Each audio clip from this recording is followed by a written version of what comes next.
Good evening and welcome back. Tonight, we're diving into the fascinating world of Greek mythology. As always, let me know where in the world you're listening from. Get cozy, settle in, and let's begin. In the beginning, there was no Olympus, no earth, no sea, no sky. There was only chaos. And chaos was not the kind of chaos modern tongues describe. Disorder, confusion, frenzy. It was older than language itself. Chaos was a yawning void, a gaping nothingness without form or direction. It was not evil, nor good, nor even neutral. It simply was. From that ancient nothing came the first stirrings of existence. Gaia, the earth, vast and unshaking. Tartarus, the abyss beneath the earth, dark and dreadful. And Eros, the force of love and desire, the binding agent of all future creation. These were not gods as we think of them, not yet, but elemental truths given form. Then came Nyx, the night, clothed in a shadow so thick even chaos recoiled. She was followed by Erebus, the darkness of the underworld, who would dwell beside her in that early silence. From the union of night and darkness came ether, the pure upper air breathed by the gods, and Hera, the day, who from the beginning was fated to chase her mother endlessly across the sky. Thus, the cycle of night and day was born not through science but through myth, through a family of strange invisible titans who lit and dimmed the sky with each passing hour. Gaia, the earth herself, did not lie idle. She was patient and fertile, and from her own body she brought forth Uranus, the sky, vast and star-strewn. He was both her son and her consort, and when he arched over her, stretching across the heavens, the world found its first shape, a domed sky above a broad and endless plain. Gaia also birthed the mountains, tall and wild, and Pontus, the sea, who surged with a will of his own before ships or sea monsters ever touched his waters. Together, earth and sky became the first great pair, and their union brought forth the Titans, the first generation of powerful beings who would rule the cosmos long before Zeus and his kin rose to power. There were 12 Titans in all, 6 sons and 6 daughters, each vast and elemental in their own right. Oceanus, the encircling river, Hyperion, the lord of light, Coeus, the inquirer, Creus, the constellation bearer, Iapetus, the ancestor of men, and Cronus, youngest and most cunning. Among the daughters, Theia, shining mother of the sun and moon, Rhea, future mother of gods, Themis, embodiment of divine law, Mnemosyne, the memory of all things, Phoebe, the radiant one, and Tethys, the nourishing sea. But Gaia's womb was not finished with them. She bore monstrous children as well, beings of strength and dread. First came the Cyclopes, Brontes, Steropes, and Arges, each with a single eye burning like a forge in the center of their brow. They were the smiths of lightning, strong and simple, and they feared no god nor giant. Then came the Hecatonchires, the 100-handed ones, each of them enormous and terrible to behold, with 50 heads and 100 arms each, capable of stirring the very foundations of the world when enraged. Uranus, though lord of the sky, trembled at the sight of these monstrous offspring. Ashamed and frightened by their grotesque strength, he forced them back into Gaia's womb, the depths of earth itself, and sealed them there, hidden away beneath layers of rock and grief. Gaia groaned beneath their weight. The earth, once proud and nurturing, now suffered with every breath. It was in this pain that she began to scheme. But that is a story for another day. For now, remember this. In the oldest age, before law or justice, before sword or plough, the world was made not with hands, but with force and union and grief. Chaos birthed the first forms, but it was Gaia, the great mother, who gave them ground to stand upon. The union of Gaia and Uranus, earth and sky, was the first great marriage of the cosmos. It was not a marriage of altars or witnesses, but of necessity and nature. The sky stretched over the earth, holding her tightly, pressing her beneath his star-strewn body night after night. From their joining came the Titans and other mighty offspring, but also a deep and growing sorrow. For Uranus, though proud and vast, was a jealous and fearful father. He saw in the monstrous children Gaia bore not strength, but a threat to his dominion. He looked upon the Cyclopes and the 100-handed giants with revulsion, not wonder, and with swift, cruel judgment, he thrust them back into Gaia's womb, deep into the belly of the earth, where no light reached and no voice could echo. Gaia groaned beneath their weight. It was not only the agony of bearing them within her again, but the betrayal of her consort, of Sky, who should have cherished their children as she did. Night after night, Uranus descended upon her, pressing down the heavens to meet the earth, blind to her pain and deaf to her grief. She could endure no longer.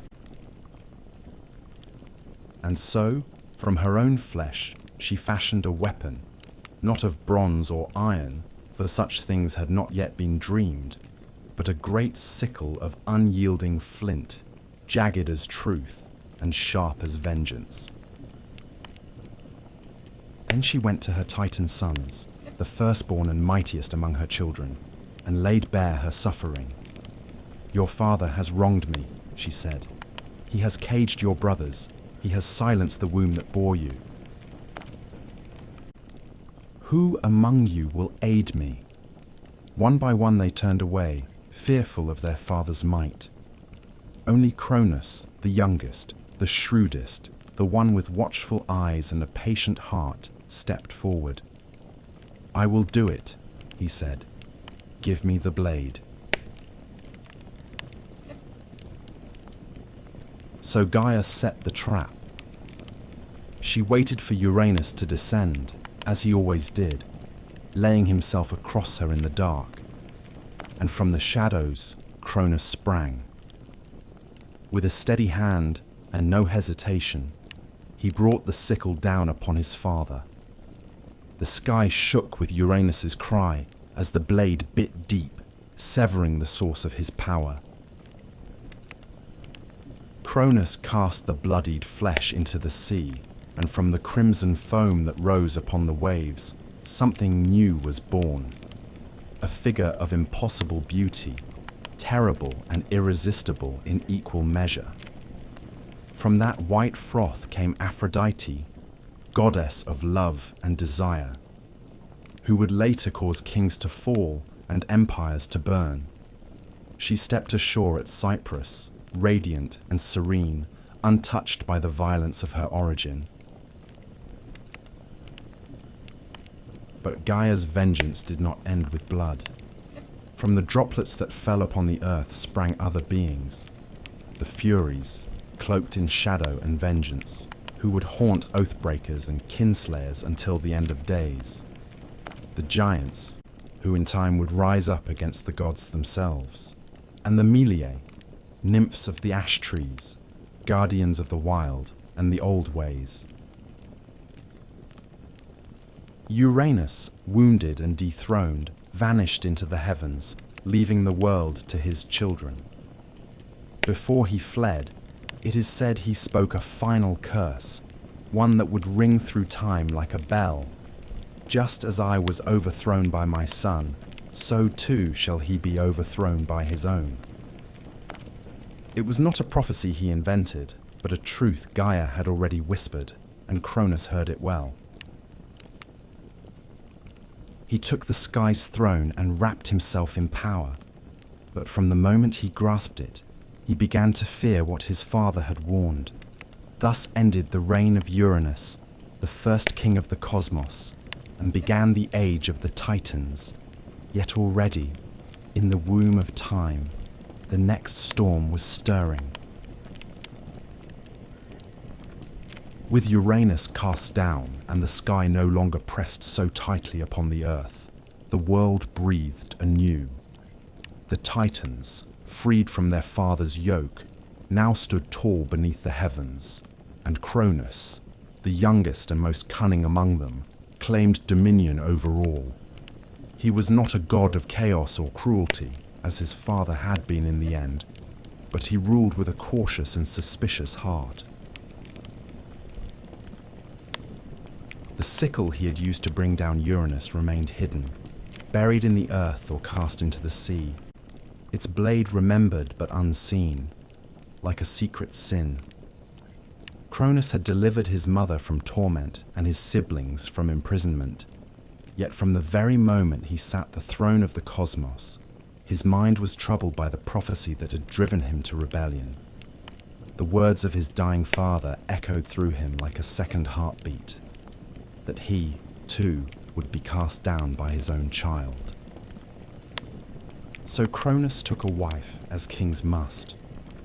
He chose Rhea, his sister, a titaness of gentle strength and deep wisdom, though her name would one day be spoken in the same breath as pain. Together, they ruled through a time that later poets would remember as a golden age, a time when mortals, newly created, lived in peace, free from suffering, untouched by winter or war, and the fruits of the earth ripened without need for toil. It was an age before kings had armies, before men built walls or worshipped temples, when justice moved unseen among humankind and no one locked their doors. But such peace, as the world has always known, does not last. In time, Rhea began to bear children, and as each was born, Cronus remembered his father's curse. He did not hesitate. The moment Rhea placed each newborn in his arms, first Hestia, then Demeter, then Hera, Hades, and Poseidon, he opened wide his jaws and swallowed them whole. Not a trace was left, not a cry, not a cradle, only the knowledge that they were gone, hidden within their father's belly like seeds in winter soil. He told Rhea it was necessary, that he would not suffer the same fate as Uranus, that the throne must be protected. Rhea, though proud and strong, was powerless against him. She wept, but her tears changed nothing. 5 times she gave birth, and 5 times she lost her children to the hunger of her husband's fear. But the 6th time she resolved to act. When she felt the child stir in her womb, she did not go to Cronus. She fled instead to the island of Crete, where the mountains met the sky and deep caves opened beneath the earth. There, hidden among shepherds and nymphs, she gave birth to her youngest son, Zeus. And from the moment of his birth, Rhea knew he was different. His cry shook the trees. His eyes opened before his first breath. And when he grasped her finger, he held it with the strength of fate itself. To deceive Cronus, Rhea wrapped a stone in swaddling cloth and presented it to him with trembling hands. He swallowed it greedily, thinking the danger had passed. But beneath Mount Ida, the infant Zeus was nursed in secret. He was guarded by the Curetes, warriors who danced and clashed their shields to drown out the sound of his cries, and fed by the goat Amalthea, whose milk gave him strength beyond measure. And as Zeus grew, so did the storm that would one day break the world. Yet for now, the age of Cronus held. The sky was high, the earth was green, and the Titans ruled from their thrones, oblivious to the gathering wind. But deep within Cronus, 5 children stirred in the dark, and far to the west, a child born in secrecy watched the stars and waited. In the hidden folds of Mount Ida, where the air was thin and the wind whispered ancient names through stone and pine, Zeus grew to manhood. Raised in secret, far from his father's gaze, he learned of the world not through books or scrolls, but from the silence of the high peaks, the rustling of leaves, and the cautious stories murmured by his guardians in firelight. He drank the milk of the divine goat Amalthea, who had nourished him from birth, and from her broken horn, torn by accident or omen, was born the cornucopia, symbol of endless bounty. When Amalthea died, Zeus hung her hide among the stars in her honor, and her memory became part of the sky he would one day command. But he was not born to stargazing or solitude. The blood in his veins was thick with prophecy, and his bones carried the weight of rebellion. As he came of age, Gaia herself began to stir. She remembered the betrayal of Cronus, the pain of her imprisoned sons, the 100-handed ones, and the Cyclopes buried deep in Tartarus. Her vengeance had not ended with Uranus. It had only been delayed. With words as old as stone, she whispered truth into Zeus's dreams, and in his waking hours, she guided his steps. First, she led him to Metis, the Titaness of wisdom, whose counsel was shrewd and whose loyalty leaned toward the future. With Metis's aid, Zeus fashioned a plan. To strike against Cronus, a king of Titans and time, would require more than strength. It would demand cunning. Zeus returned in disguise to the house of his father, and there, with Metis's craft, he offered Cronus a potion laced in wine, bittersweet and thick as honey. The drink stirred the old Titan's gut, and at last, with a shudder and a groan, Cronus vomited forth the children he had swallowed long ago. They came not as infants, but full-grown and gleaming, clad in the strength of gods, reborn into a world already poised for war. First Hestia, hearth and flame, then Demeter, goddess of the grain, then regal Hera, proud and sharp-eyed, then Hades, lord of the dead, and at last Poseidon, master of the deep. The 6 siblings stood together, for the first time as one, and looked to the throne that had cast them into darkness. They would not forget. But Cronus was not without allies. The Titans rallied to him, his brothers and sisters gathering atop Mount Othrys, the old seat of power in the south. Oceanus remained apart, too old or too wise for blood feuds, but the others, Coeus, Crius, Hyperion, Iapetus, took up arms. So began the war the poets called Titanomachy, the clash of Titans and Olympians, a war that tore across the heavens and split the earth to its core. For 10 years the battle raged without end. The sky darkened with storm and smoke. Thunder and fire echoed across the mountains, and the world below, still young and silent, watched in dread as its masters fought for the right to rule. The Titans held Othrys, tall and time-worn, while Zeus and his kin made their stand upon Mount Olympus, a peak still unscarred by war. The battles were terrible and unrelenting. Lightning tore open the skies, and tidal waves swallowed islands whole. Volcanoes bled fire, and winds howled like wolves. At times the war seemed endless, neither side able to land the final blow. But Gaia, ever watchful, knew that the balance could not tip without what had been long buried. She counselled Zeus once more. If he were to win, he must descend into Tartarus and free his monstrous uncles, the Cyclopes and the Hecatonchires, whom Cronus had kept locked in chains out of fear.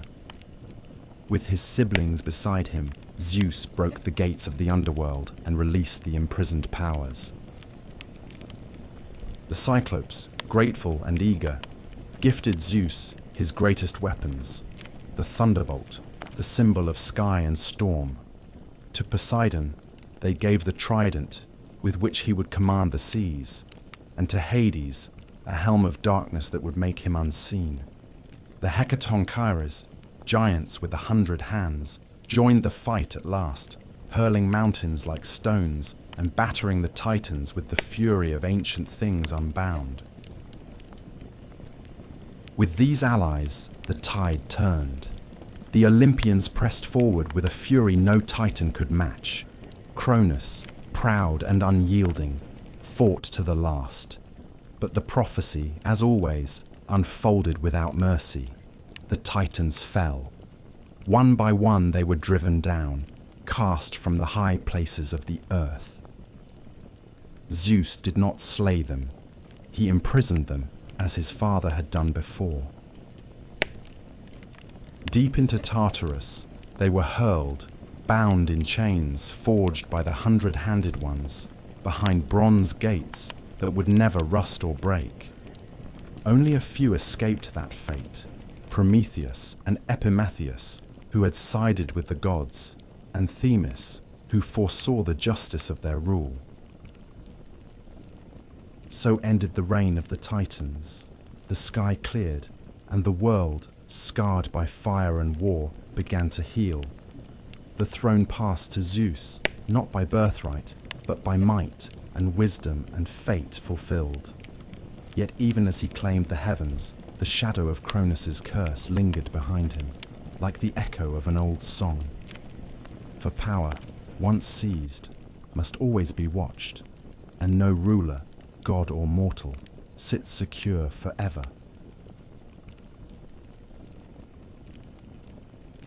When the war was over and the world lay quiet beneath the sky once more, the victors stood amidst the rubble of creation.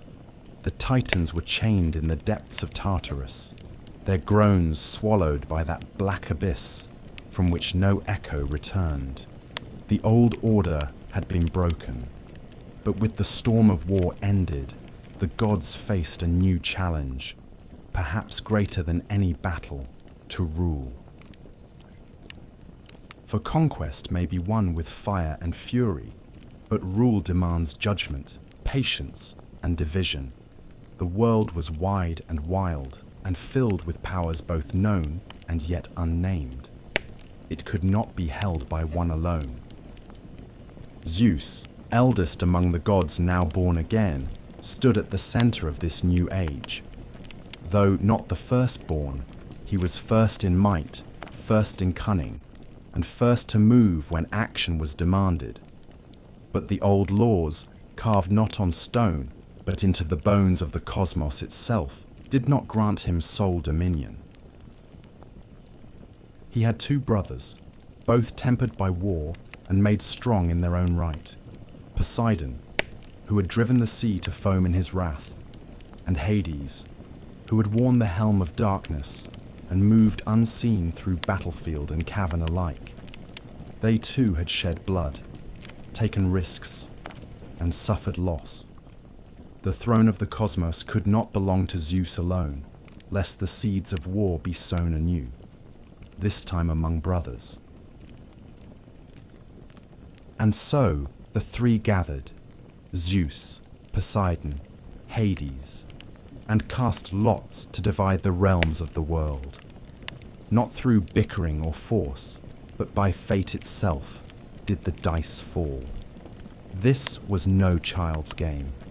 The casting of lots was sacred, guided by the same power that had spoken through Gaia's whispers and shaped the course of the Titanomachy.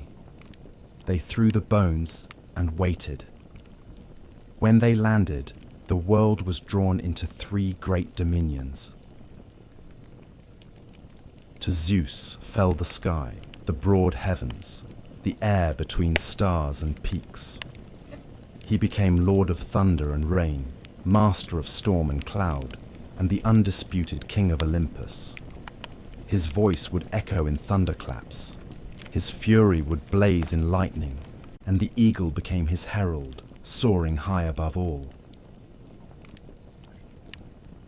To Poseidon fell the sea, deep and restless, full of mystery and monsters. He took the oceans, the rivers, and every spring that bubbled from the earth. With his trident, he could shatter cliffs and stir the tides to rage or calm. Beneath the waves he built a palace of coral and gold, and there he ruled not only over fish and current, but over creatures older than time, sea serpents, leviathans, and things whose names had never been spoken aloud. To Hades fell the underworld, the land of the dead. It was not a prize most would have chosen, but Hades took it with quiet resolve. He ruled the shadowed realm with stern dignity, his kingdom hidden beneath the earth where the sun did not shine. There he became master of the shades, the judge of mortal souls, and guardian of wealth hidden in the deeps, gems, metals, and secrets lost to time. Though men feared his name and whispered it only when necessary, Hades kept the balance between life and death, and it was said he never once broke the laws he was sworn to uphold. The earth itself, Gaia's own flesh, was left as a common realm, shared by all. The mountains belonged to no one, the fields were roamed by mortals and spirits alike, and the forests grew wild under no single banner. It was a realm in between, where gods might walk and mortals might see them. But it was also where ambition brewed, and where fate would continue to work its quiet will. Thus, the world was ordered, sky, sea, and underworld. The 3 brothers, now kings in their own realms, swore not to war among themselves, lest the world break anew. They built their thrones and gathered their followers. On Mount Olympus, high above the clouds, Zeus called the gods to council. There beside him stood his sisters, Hera, proud and sharp as winter ice, Demeter, whose steps awakened spring, and Hestia, ever burning at the hearth of every home. And others came, new and old, Athena, born from wisdom and war, Apollo, golden and far-seeing, Artemis, silent and swift, Ares, bloody-handed, Hermes, fleet of foot and mind, Hephaestus, limping but brilliant, and Aphrodite, whose smile could unravel kings. It was the beginning of a new age, the age of Olympus. But though the thrones had been set and the realms divided, the world would not stay still for long. The gods, for all their power, were not immune to pride, nor love, nor rage, and the mortals who now began to rise across the lands would bring their own stories, their own wars, and their own share of sorrow. The heavens had been won, but peace is never simple when gods sit the throne. When the smoke of war faded and the world was cast once more in sunlight, Mount Olympus became the seat of a new and glittering court. The Titans had ruled from Mount Othrys in the south, harsh, ancient, and wrapped in storm. But Olympus, in the north, stood higher still, its summit crowned in cloud and crowned in myth. The mountain was not merely a place, but a threshold, a place where sky met stone, where the mortal world ended and the divine began. It was here that Zeus, having claimed the heavens by fate and force, gathered the new pantheon of gods. The Olympian court did not mirror mortal kingdoms. There were no brick-paved roads leading to its gates, no heralds announcing guests, no armies stationed at its base. The gods needed no walls to guard them. The air itself served as their boundary, a veil too high for mortal breath. Olympus was said to have no storms, no snow, no decay. Its halls were of marble and cloud, its ceilings vaulted with starlight, and its corridors stretched wide enough for wind to wander freely. Here, the gods walked not as shadows or omens, but in full form, radiant, terrible, and more alive than anything that walked the earth below. At the summit of Olympus stood Zeus, king of gods and men, seated upon a throne of thunder. He ruled not by brute strength alone, though his power was unmatched, but by the will of fate and the long memory of war. His voice carried like distant thunder, his eyes saw beyond clouds and time, and in his hand he carried the thunderbolt, the Cyclops' gift, the symbol of judgment swift and final. But even he did not rule alone. Around him stood the others, each a pillar in the new order of the world. Hera sat beside him, not merely as wife, but as queen, sovereign in her own right. She was the goddess of marriage, of queenship and childbirth, and the silent fury of a woman wronged. Proud and unyielding, Hera remembered every slight, and her jealousy would one day shape the fates of gods and mortals alike. Her crown was not one given, but earned, forged in the fires of betrayal and bound by the sacred oaths of Olympus. Demeter came next, the goddess of grain and growth.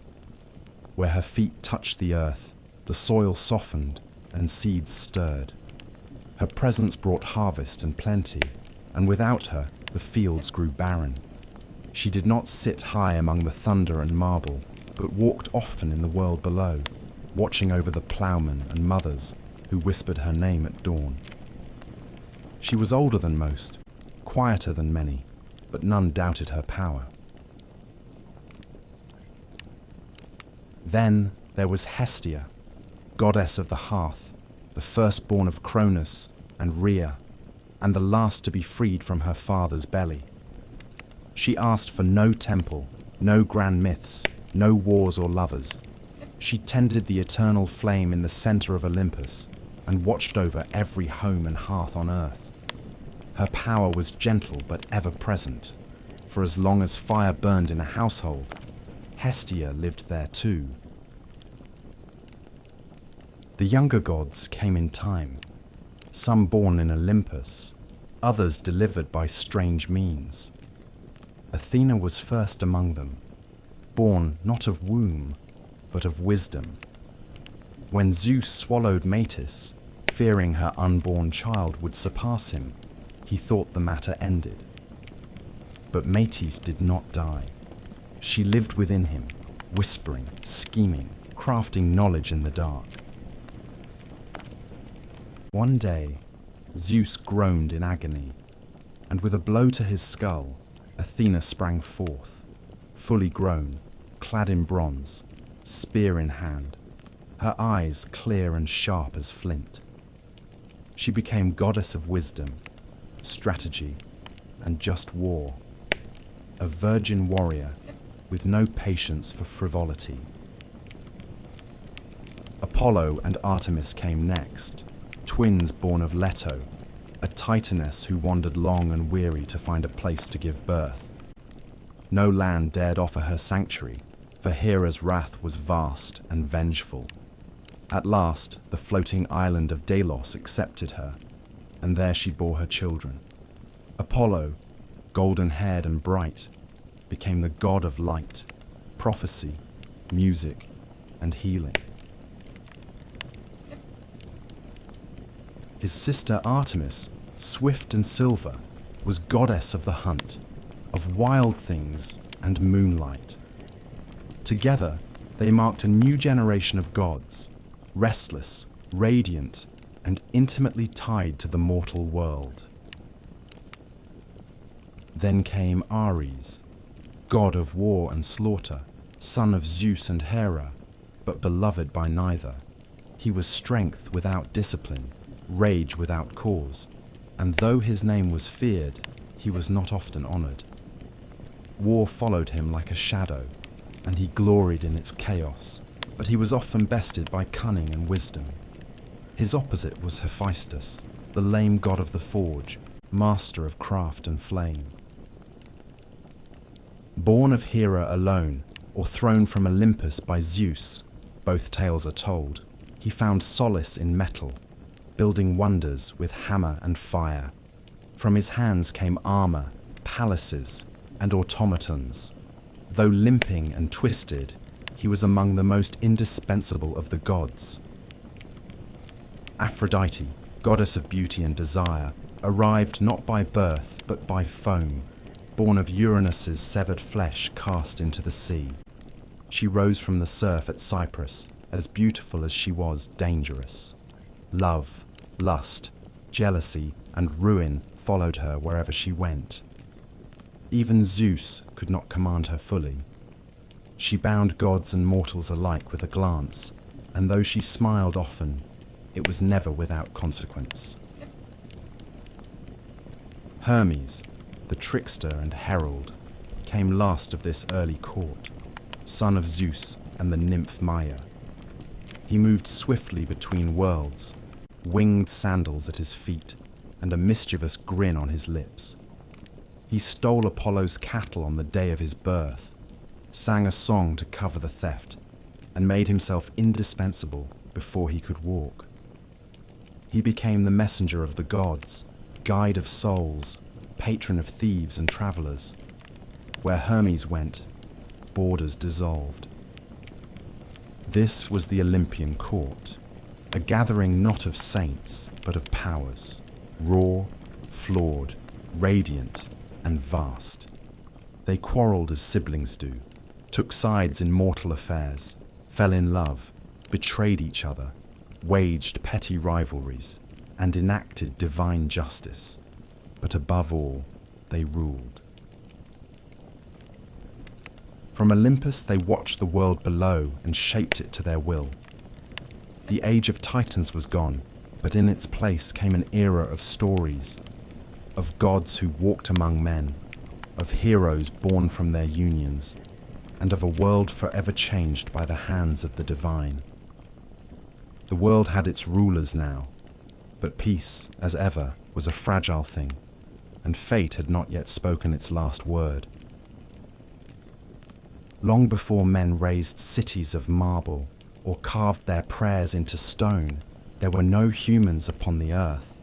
The gods ruled alone, their courts high upon Olympus, their domains vast and varied. The world beneath them was green and wild, teeming with beasts and silent mountains. But there were no hands to till the soil, no voices to sing to the stars, no fire to warm the night. It was Prometheus, a titan of the old blood, who first imagined the shape of man. He was no friend to Cronus, nor was he ever counted among those chained in Tartarus.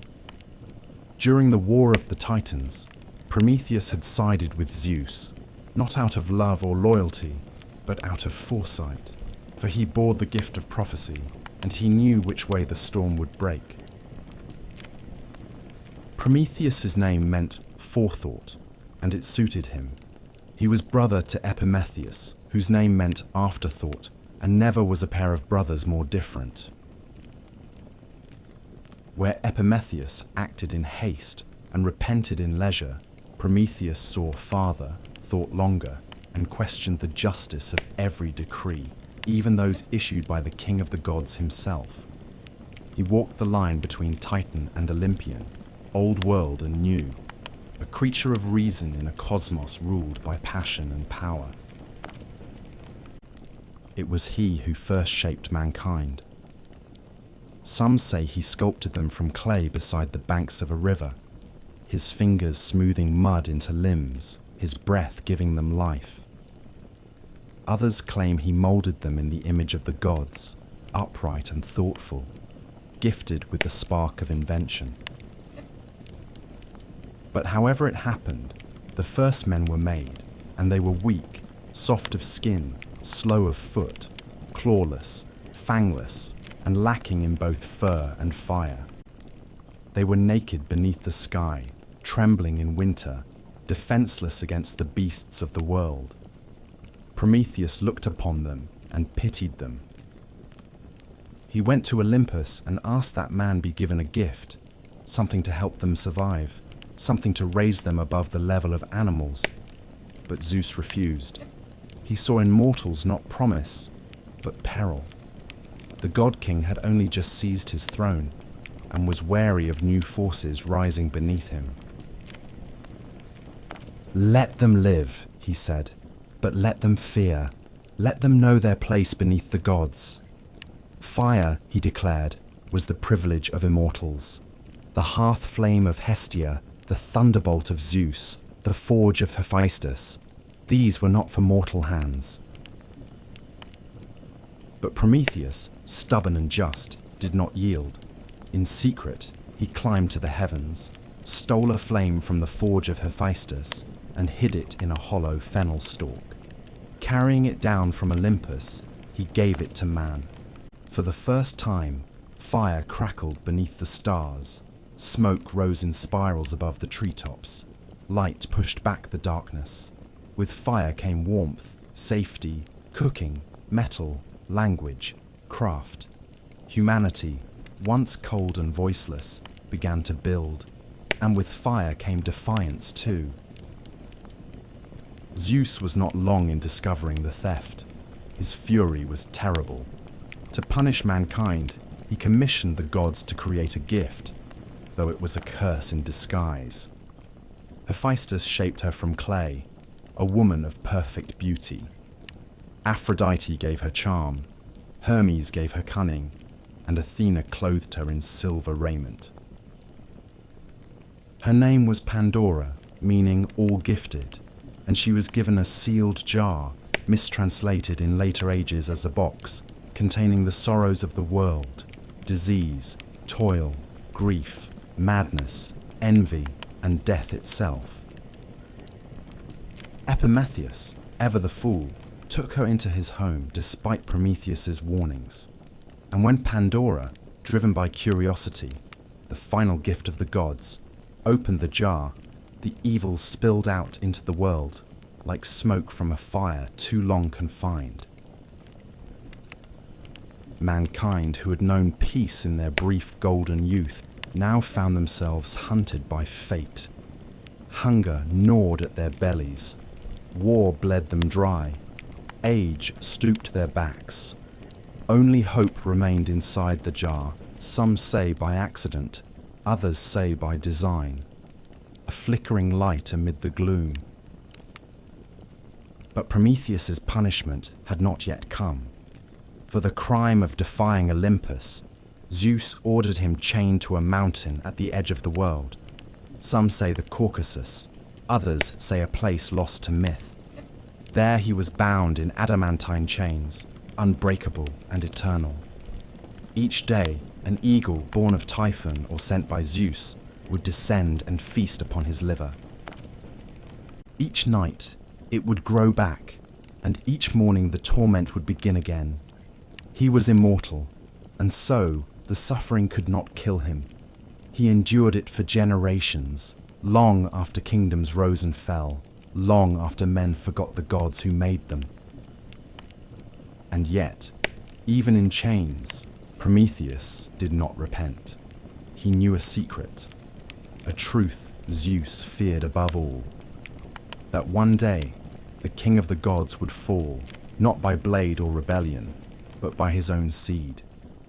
It was this knowledge that protected Prometheus, for Zeus could not destroy him without first uncovering the name of the woman who would bear his doom. So the Titan waited, bound but unbowed, as men lit fires in the dark and told stories of the one who had dared to steal from the gods. The gods, for all their glory, were not alone in shaping the world. Beneath Olympus, on the soil that drank the rain and felt the sun's warmth, mankind struggled, rose, and fell, again and again. Their lives, short and flickering beside the long memories of the immortals, still left a mark. And though Zeus ruled the skies and Poseidon stirred the seas, it was the deeds of mortals that filled the earth with both beauty and sorrow.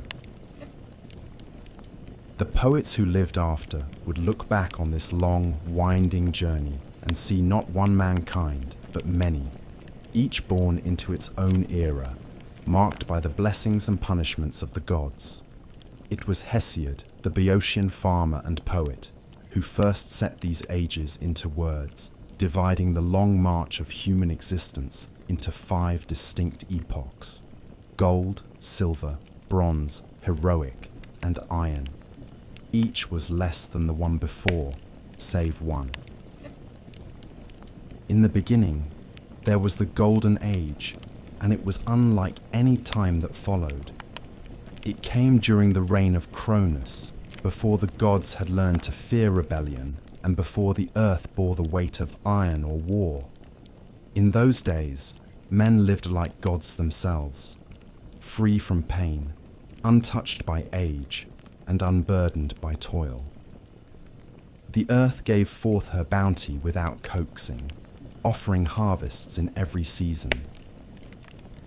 There was no need for laws or swords, no need for kings or coins. These early mortals knew no hunger, no sickness, no grief. When their time came, they did not wither or suffer, but died as if falling into sleep, their spirits becoming guardians, pure and watchful, wandering the world as kindly daimones, protectors of justice and peace. Theirs was a life of harmony, and theirs was the closest any mortal would ever come to Eden.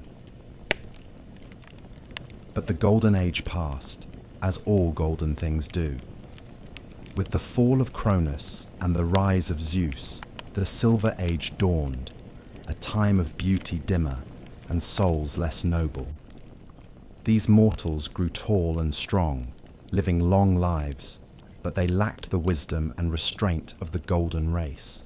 They lingered in childhood for 100 years, ignorant and pampered, only to grow into violent, arrogant men who refused to honor the gods or heed their decrees. They built no temples, gave no offerings, and mocked the laws of Olympus. For this, Zeus struck them down.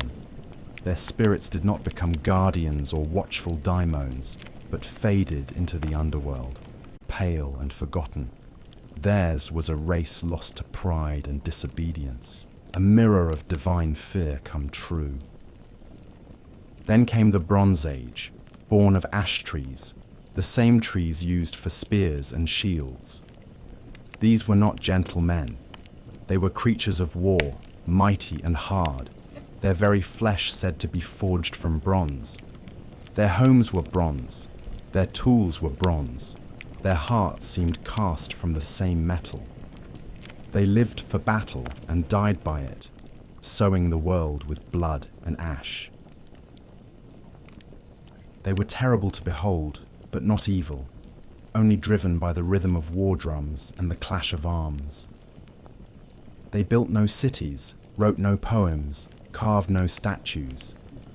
When they died, they left little behind but shattered swords and empty fields. Even the gods did not mourn their passing. They sank into Hades without echo or prayer. Yet not all decline is steady. From the blood and smoke of the Bronze Age rose a brief and brilliant light, the heroic age, a time unlike any other. It was not part of the descent, but an interlude of glory before the fall. These mortals were greater than those who came before or after. They were the demigods, the sons and daughters of gods and men. They built cities, sailed seas, and carved their names into the memory of the world. This was the age of Perseus and Heracles, of Theseus and Atalanta, of Jason and the Argonauts, of Hector and Achilles and Odysseus. They fought great wars, against monsters, against foreign kings, and finally against each other at Troy. Many died young, and many more died forgotten, but their stories lingered, carried in song and stone, in epics and prayers. Some were granted a place in the Isles of the Blessed, far beyond ocean's edge, where heroes dwell in peace and sunlight forever. The heroic age did not last, but while it burned, it lit the world. And then came the age that Hesiod called his own, the Iron Age, where we still dwell. This is a time of sorrow and toil, a world grown old and heavy. Men now labor from dawn to dusk, planting seeds in bitter soil, raising children amid war and famine, growing old with pain and fear. In the Iron Age, bonds break easily, between friends, between kin, between guest and host. Justice, once tall and golden, now walks with her eyes averted. Lies are many, oaths are cheap, and the gods, if they still watch, do so with silence. In this age, mortals build towers but forget their ancestors. They chase gold and power and cut down the forests that fed them. It is an age of struggle, and it is said that one day even this will pass. One day, the gods will turn their backs entirely. One day, Zeus will cast down his thunderbolt, and humankind will vanish like smoke on the wind. Yet for all that, the Iron Age endures. Men still build, still hope, still tell stories of a time when mortals were golden and gods walked among them. And perhaps that hope, fragile though it is the one gift Zeus did not take back when Pandora opened the jar. In the waning light between the age of gods and the age of men, there came a generation of mortals unlike those before or after, men born not from clay alone, but from divine blood and mortal wombs, shaped by both Olympus and earth. These were the heroes. Their lives were brief, their fates often cruel, but their names would echo through time like the rumble of a distant storm. Among the first and greatest of them was Perseus, slayer of monsters, founder of dynasties, and by blood and deed, the forerunner of all who would wear a hero's crown. Perseus's tale begins not in battle, but in prophecy and fear. His mother, Danae, was a princess of Argos, daughter to King Acrisius. The king, like all kings of that age, feared what he could not control. An oracle warned him that his daughter would bear a son destined to kill him. Such prophecies, in myth as in life, cannot be bribed or reasoned with. So Acrisius did what kings so often do when faced with a truth they fear. He sought to destroy the cause. He locked Danae in a tower of bronze beneath the earth, a room sealed against time and men alike. But the gods, as they often did, laughed at mortal precautions. Zeus, in the form of golden rain, slipped through cracks no wall could keep and fell upon Danae in her solitude. From that union, Perseus was conceived. When Acrisius discovered the child, he dared not spill royal blood directly, for even tyrants fear the wrath of the gods. Instead, he placed Danae and her infant son into a wooden chest and cast them into the sea, trusting Poseidon or chance to drown them. But the sea is as fickle as fate. The chest did not sink, but drifted across the wine-dark waves to the island of Seriphos, where a humble fisherman named Dictys drew it ashore. He took them in, raised Perseus as his own, and in time the boy grew tall and strong, with the bearing of kings and the eyes of storms. But peace is never a long companion to those who carry destiny. The ruler of Seriphos, King Polydectes, took notice of Danae's beauty and desired her. Perseus, grown into manhood, stood between his mother and the king, a wall of defiance. Polydectes, unable to strike the sun without dishonoring himself, chose cunning over strength. He announced a false marriage, some say to Hippodamia, and demanded that all men of the island offer him a gift. Perseus, without gold or horses, boasted that he would instead bring the king a greater prize, the head of Medusa, the mortal Gorgon whose gaze could turn flesh to stone. The task was cruel, and Polydectes knew it. No man who had sought Medusa had ever returned. She was one of 3 Gorgon sisters, born of ancient sea deities, hideous and winged, their heads wreathed in snakes, their eyes cursed. Only Medusa was mortal. Her sisters were immortal, and none could be approached without peril. But the gods, who watched the world with curious eyes, favored Perseus. Athena, born from her father's head, and never one to forget a slight. Medusa, after all, had once been a maiden in her temple, until Poseidon's violence and pride had defiled it, lent her shield to the young hero. It was polished like a mirror, and in its reflection, one could look upon a Gorgon without meeting her gaze. Hermes, swift and shrewd, gave him a curved sword and winged sandals to fly, and directed him to the Graeae, the grey sisters who shared a single eye between them and knew the secret path to the Gorgon's lair. Perseus, through wit and will, stole their eye and bargained for the truth. They told him of the nymphs who kept the sacred items he would need, the helm of Hades, which made its wearer invisible, a kibisis, a magical sack to contain the Gorgon's head, and knowledge of the place beyond ocean's edge, where night never lifts and the Gorgons sleep among ancient stone. Armed with these divine gifts, Perseus flew over sea and desert until he reached the ends of the earth. He found them sleeping, Medusa and her sisters, curled in a shadowed grove, ringed by the statues of those who had come before. Perseus dared not look directly, and so with Athena's shield held before him, he walked backward, step by cautious step, until he stood over the sleeping Gorgon. With one swift stroke, he severed her head, and from her blood sprang Pegasus, the winged horse, and Chrysa, the warrior with a golden blade, children of Poseidon, born in death. As Medusa's sisters screamed and clawed the air, Perseus vanished into mist, hidden by the helm of darkness. The deed was done. He returned by the long road, his prize heavy in the sack, its power undiminished.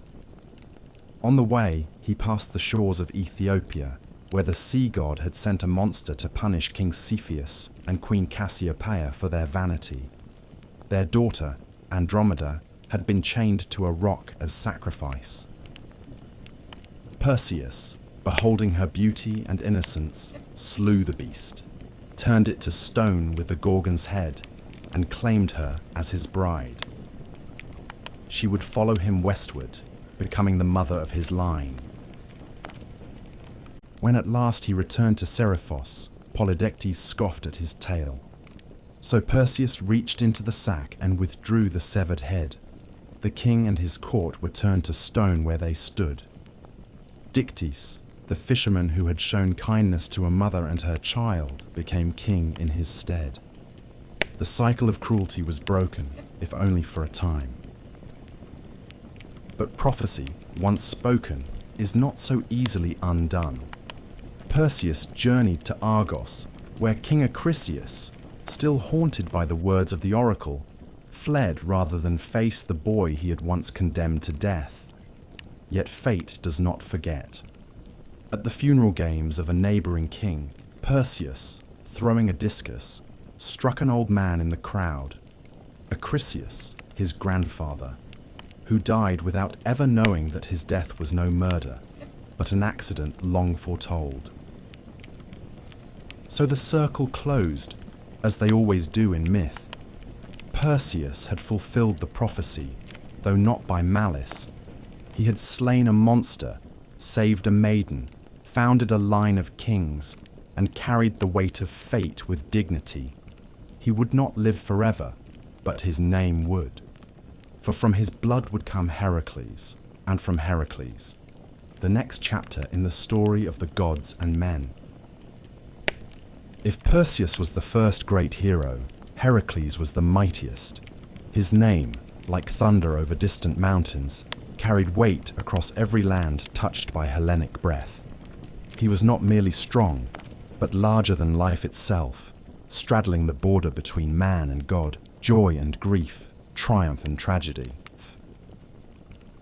He was the great-grandson of Perseus, a scion of Argos, and a son of Zeus. And though the gods would bless him with strength, they would curse him with suffering. His birth was itself a trick of time. Zeus, ever lustful, desired Alcmene, wife of the Theban general Amphitryon. Disguised as her husband, the king of gods lay with her, extending a single night into threefold length. From that union came Heracles, and from Amphitryon, a twin, Iphicles, mortal and unblessed. Hera, as always, watched from her throne with a cold and bitter eye. She knew her husband's ways, and she knew too well the threat that this child, half god though he was, might one day pose to her own dominion. Even in the cradle, Heracles bore the mark of the divine. Hera, seeking to destroy him early, sent 2 serpents into the nursery to strangle the infant. But the child reached out with plump hands and throttled them both, one in each fist, before any nurse could scream.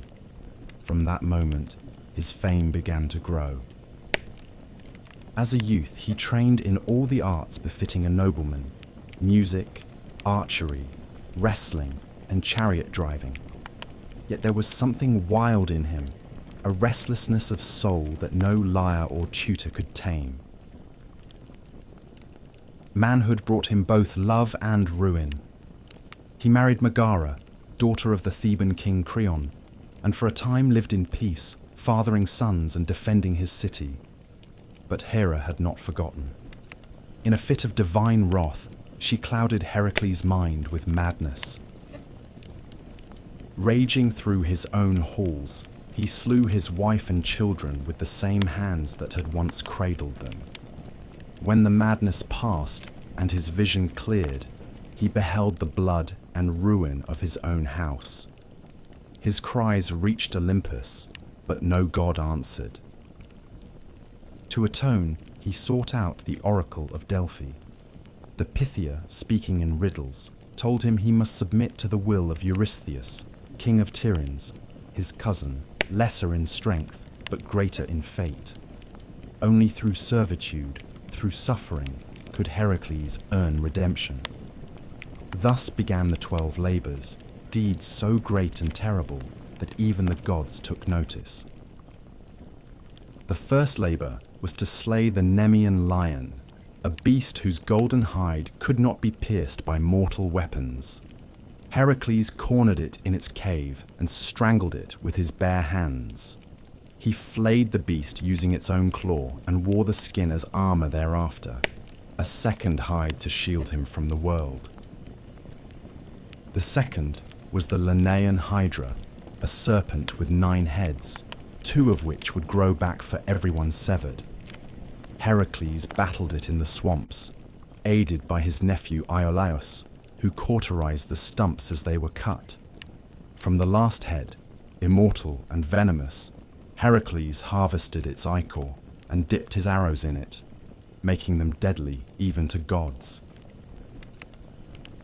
The third labour was the capture of the Ceryneian hind, a golden-horned deer sacred to Artemis. Heracles chased it for a year across hills and rivers before gently capturing it alive, earning the goddess's reluctant approval. The fourth labour led him to the Erymanthian boar, a monstrous beast of the wild. He wrestled it in the snow-covered heights of Arcadia and dragged it back to Tiryns bound in chains, laughing as Eurystheus hid in terror inside a bronze jar.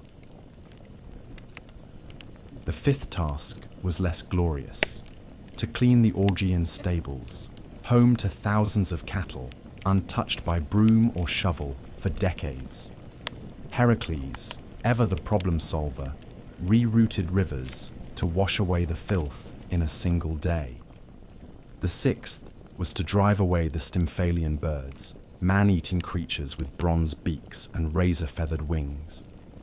With the aid of Athena's rattle, he startled them into flight and shot them down from the sky.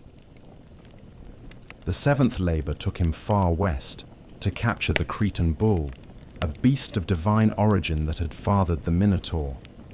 Heracles wrestled it and brought it back alive, while the bull's gaze burned with madness and sea salt fury. The eighth labour sent him north to Thrace, where he tamed the mares of Diomedes, flesh-eating horses that gnashed their teeth for human meat. He fed Diomedes, their master, to them, and the beasts grew docile. The ninth labour required diplomacy and blood. Heracles was sent to retrieve the girdle of Hippolyta, queen of the Amazons. Though the queen agreed to gift it peacefully, Hera spread rumours among the warrior women, and battle broke out. Heracles slew Hippolyta and escaped with the belt. The 10th led him to the edge of the known world, to Erythea, where he stole the cattle of Geryon, a triple-bodied giant.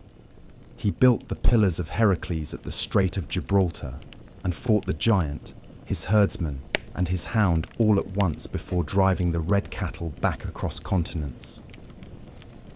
But Eurystheus, seeking to discredit him, declared 2 labours invalid, claiming Iolaus had helped with the Hydra and the rivers with the stables. 2 more were required.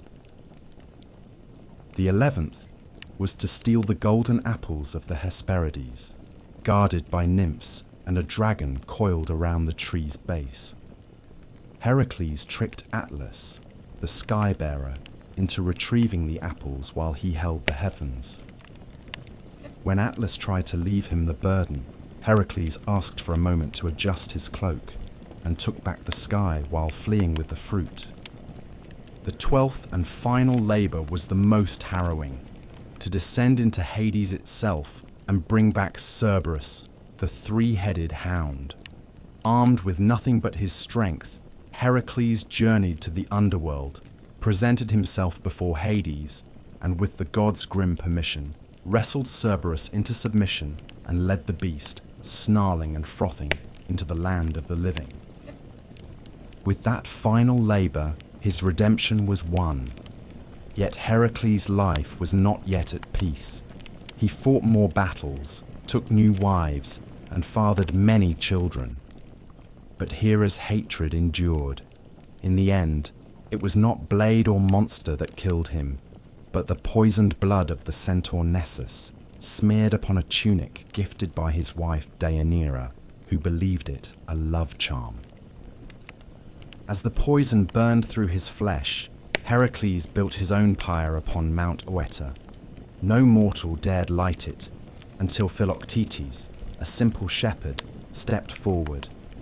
For that, he was given the hero's bow. Heracles was consumed by flame, but in death he was reborn.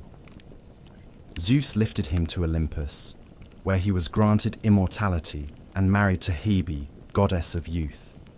He became not just a hero, but a god. His labours, born of grief and guilt, became the very measure of heroism. Where others were remembered in story, Heracles was remembered in shrines, in games, and in the hearts of men who, though mortal, dared to dream of greatness. If Heracles was the greatest of Greek heroes, then Theseus was the most political, the most cunning, the most human. He was not merely a slayer of beasts or a breaker of curses. He was a builder of cities, a weaver of laws, and the founding spirit of Athens, the city that would one day name itself the cradle of civilization. His story is tangled with myth and memory, with the thunder of heroes and the whisper of politics. In him lived both brute strength and bright reason, the dual spirit of a nation that worshipped Athena with spear in hand and olive branch on the brow. Theseus was born of two fathers, King Aegeus of Athens and Poseidon, god of the sea. His mother Hera lay with both on the same night, one mortal, one divine. From this double union came a boy of destiny, raised far from Athens in the city of Troezen, unaware of the great blood in his veins. Before leaving, Aegeus had hidden a sword and sandals beneath a heavy stone, telling Hera that when the boy was strong enough to lift the stone, he would be ready to claim his birthright. In time, Theseus grew tall and sharp-eyed, restless in his limbs and mind. At 16, he moved the stone with a grunt and a grin, and took up his father's tokens. Many would have travelled the easy road to Athens by sea, but Theseus chose the land route, the longer, more perilous way, for he believed that true kingship must be earned, not inherited. And so began the 6 labours of Theseus, not vast or godlike like Heracles' trials, but earthy and intimate, each a monster of the road, a terror to the common man. He defeated Periphetes, the club-bearer, taking his weapon as a symbol. He slew Sinis, who tied travellers to bent pine trees and tore them in two. He pushed Siren from the cliffs into the sea, ending the reign of a man who forced passers-by to wash his feet, only to kick them to their deaths. He overcame Tersion, the wrestler, by outmatching brute force with technique, and Procrustes, who made beds fit travellers by stretching or cutting them, found his own death in the same iron frame. Theseus did not just survive, he cleaned the land as he passed through it, paving the way for Athens itself to rise. When he arrived in Athens, King Aegeus did not recognize him. The queen, Medea, now wife to Aegeus, and still seething with old sorceries, saw the threat in the boy and urged the king to poison him. But Theseus presented the sword and sandals, and at the last moment Aegeus cast the cup aside, embracing his son before all the court. Joy, of course, never lingered long in myths. Trouble was already stirring in the east. For years, Athens had suffered under a bitter tribute. In a war with the island of Crete, Athens had been defeated, and as punishment, King Minos demanded 7 young men and 7 maidens be sent every 9 years to feed the Minotaur, a monstrous half-man born of lust and vengeance, kept in a twisting labyrinth beneath the palace at Knossos. This creature had been born from Minos' pride. When Poseidon sent a bull from the sea, Minos was meant to sacrifice it, but instead he kept it for himself. In punishment, the gods cursed his wife, Pasiphae, to fall in love with the beast. From their unnatural union came the Minotaur, Asterius, horned and violent, a living shame sealed away in the maze designed by Daedalus, the great inventor. Theseus, learning of the tribute, volunteered himself among the chosen. He would go not as a lamb to slaughter, but as a hunter into the lair.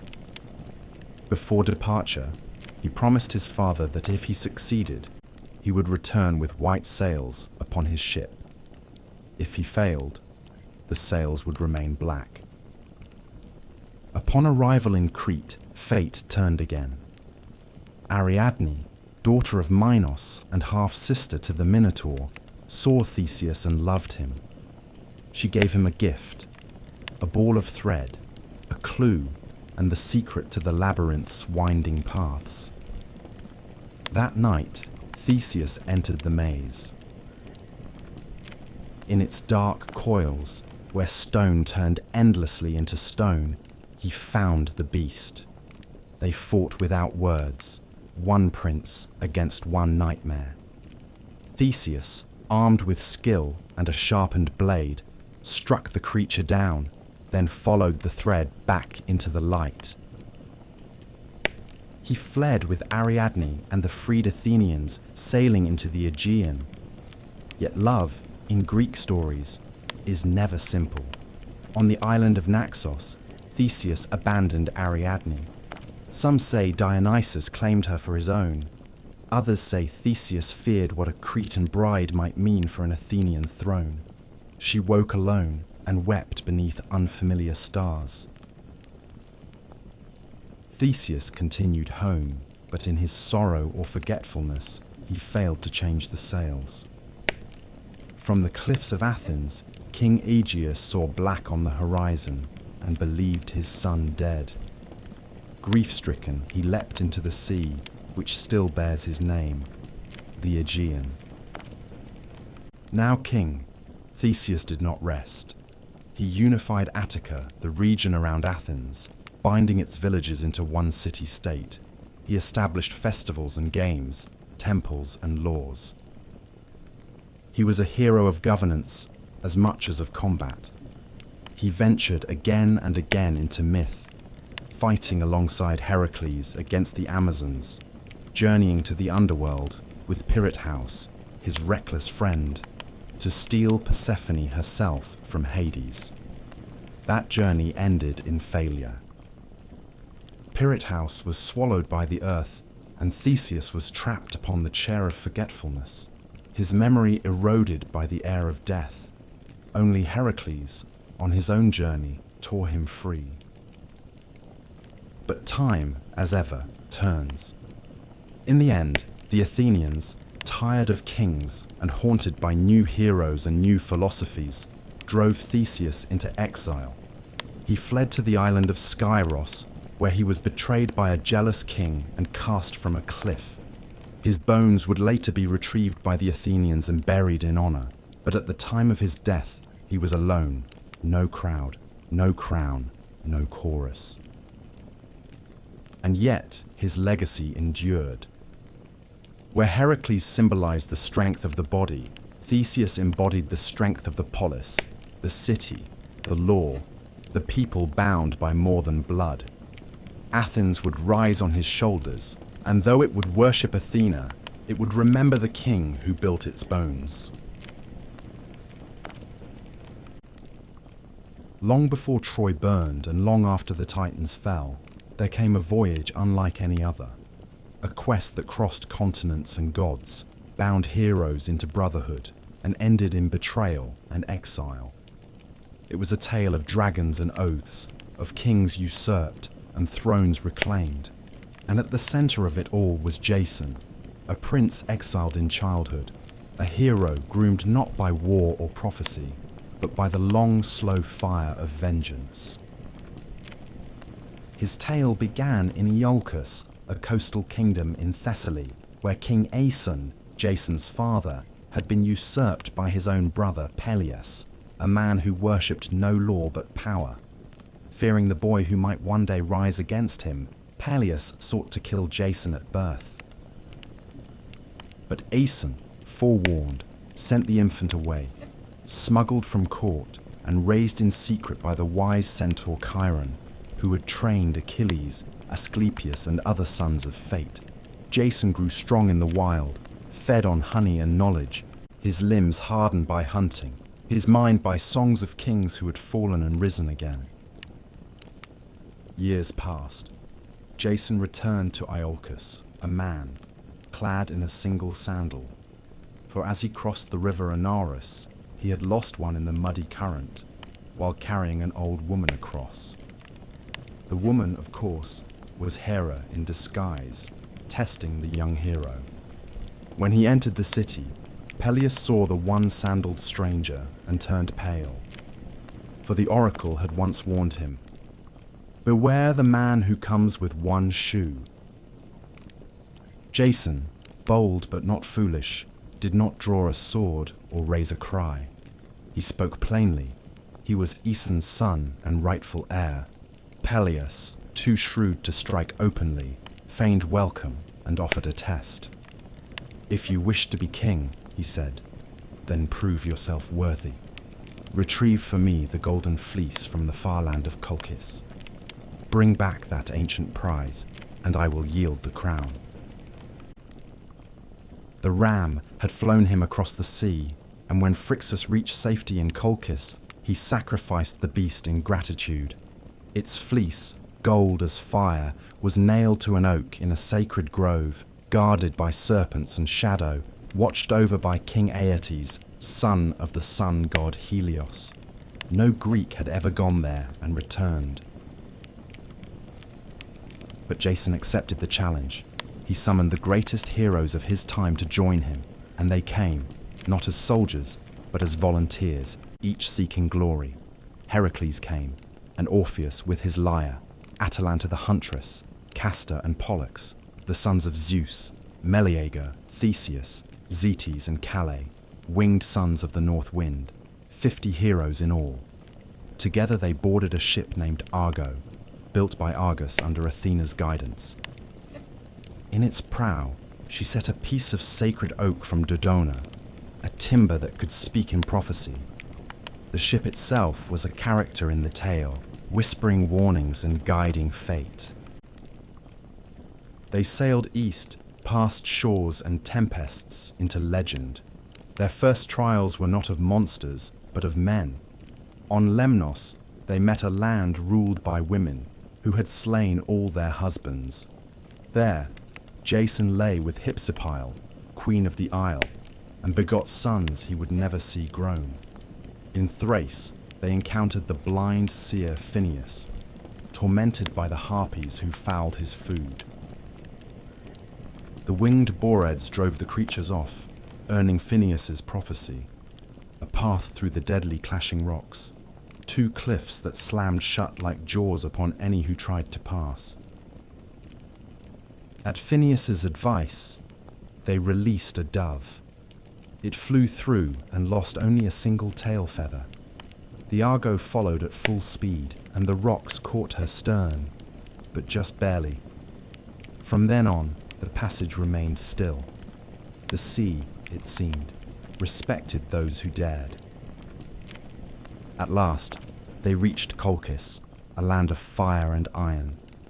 King Aeetes did not kill them on sight. Jason was a stranger, and in that ancient world, strangers were sacred.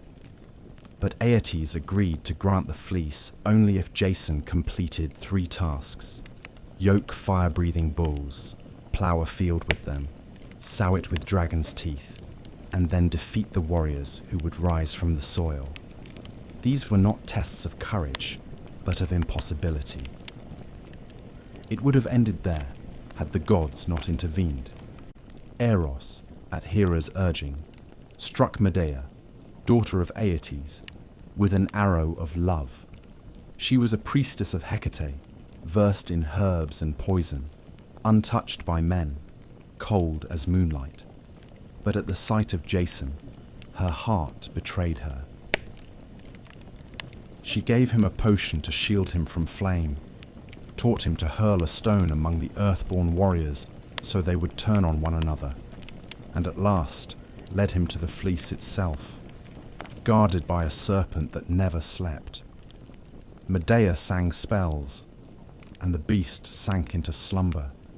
Jason seized the fleece, brilliant and soft as molten gold, and fled with Medea into the dark. Aeetes pursued them with ships, but the lovers had bought time with blood. Medea had taken her young brother Absyrtus, cut him into pieces, and scattered them in the sea, forcing her father to stop and gather the limbs for burial. The Argo slipped away, stained by crime and magic. Their return was a wandering, past Scylla and Charybdis, through lands of danger and delay. At length, they returned to Iolcus. But Peleus refused to yield the crown. Medea, in vengeance, tricked his daughters into cutting him to pieces and boiling him alive, claiming it was a spell of rejuvenation. Horrified, the people rose up. Jason, now tainted by treachery, was exiled. He fled to Corinth, where he and Medea lived for years in uneasy peace. But Jason, ever seeking legitimacy, cast Medea aside and chose a Corinthian princess for marriage. Medea, wronged and vengeful, unleashed a fury no man could endure. She poisoned the bride's gown, burning her to ash, and murdered her own sons by Jason. Then she fled, carried away in a chariot drawn by dragons, a gift from her grandfather Helios. Jason, broken, returned to Iolcus. In his final days he wandered among ruins, forgotten. One day, resting beneath the Argo, now dry-docked and decaying, a beam broke loose and struck his skull. So passed the great hero, not in battle, not in glory, but in silence, beneath the bones of his past.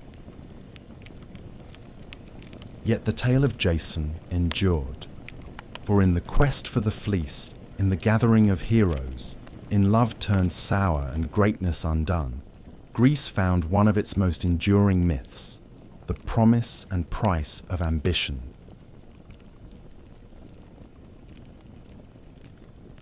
There are few bloodlines in Greek myth more accursed than the royal house of Thebes, where most heroes battled monsters or sailed for distant thrones. The Theban kings fought their own kin and warred against the past itself.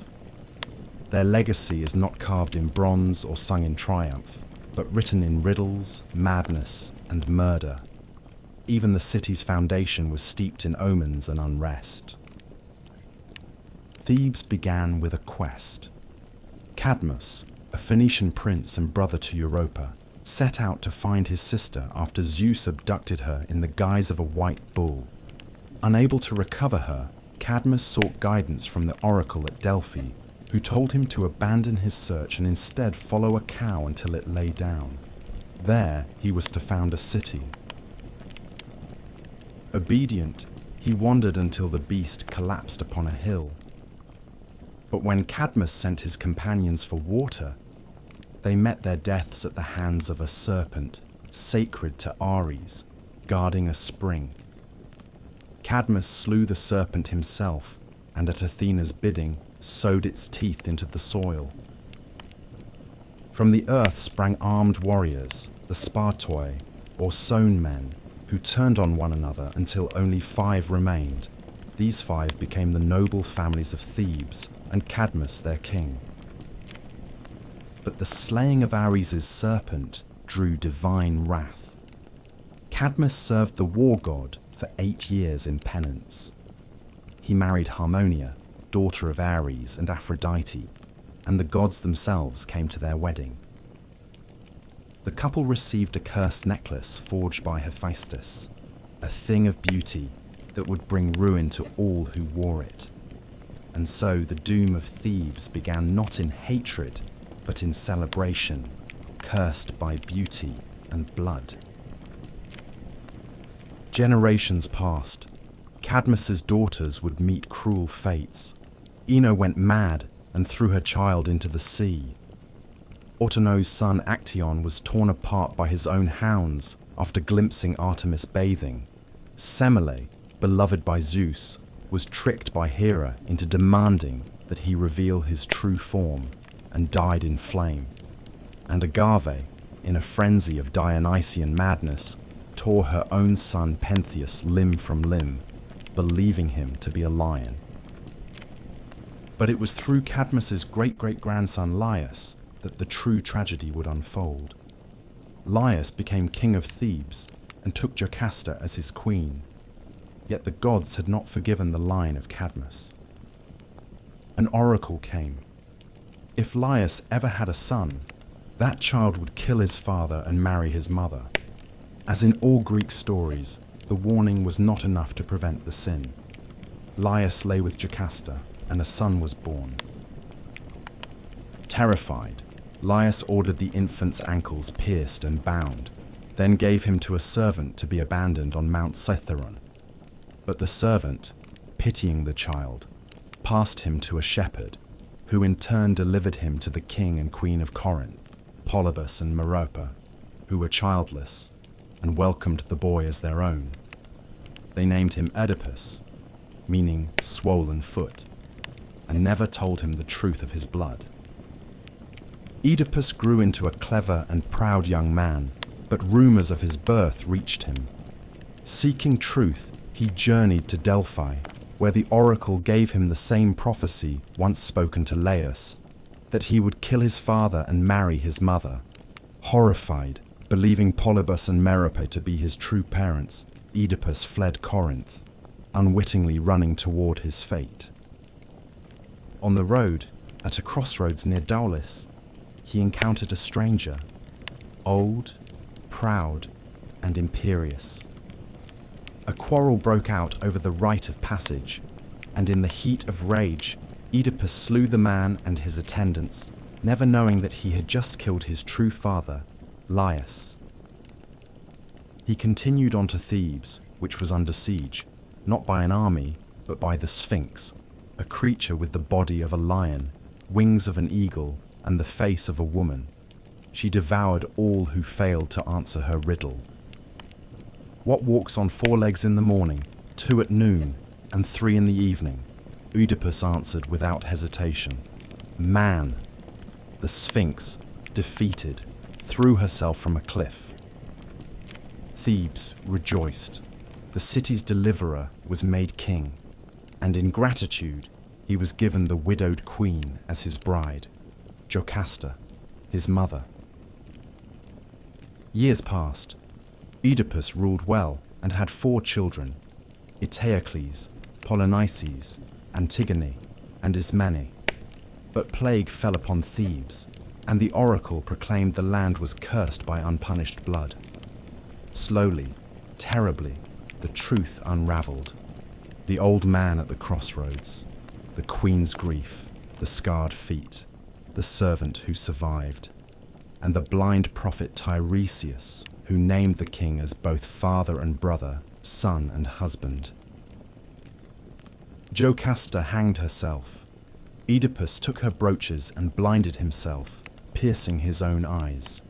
He begged to be exiled and wandered the land as a wretched figure, guided only by Antigone's hand. In the hills near Colonus, he found sanctuary and, at last, a quiet death, swallowed by the earth, his grave a secret kept by the gods. But his children did not escape the curse. Eteocles and Polynices fought for the throne. When Polynices was exiled, he raised an army from Argos and led the 7 against Thebes, a war that bathed the city in blood. The brothers slew each other in single combat at the gates. Thebes survived, but its soul was broken. Antigone, the last to carry the old honor, buried her brother despite royal decree. For this, she was condemned by her uncle, Creon, and buried alive. The gods sent madness and death to his house as punishment. Thebes endured, but its kingship became a revolving door of ruin. The tale of Oedipus is not one of monsters slain or cities built. It is a tale of fate, of how a man may do all he can to outrun a prophecy and still run straight into its arms. It is a tragedy not born of evil, but of ignorance, of a man who sought the truth and was destroyed by it. The house of Thebes, for all its glory, was built upon the bones of serpents and riddles, and no riddle, no matter how cleverly answered, can change the will of the gods.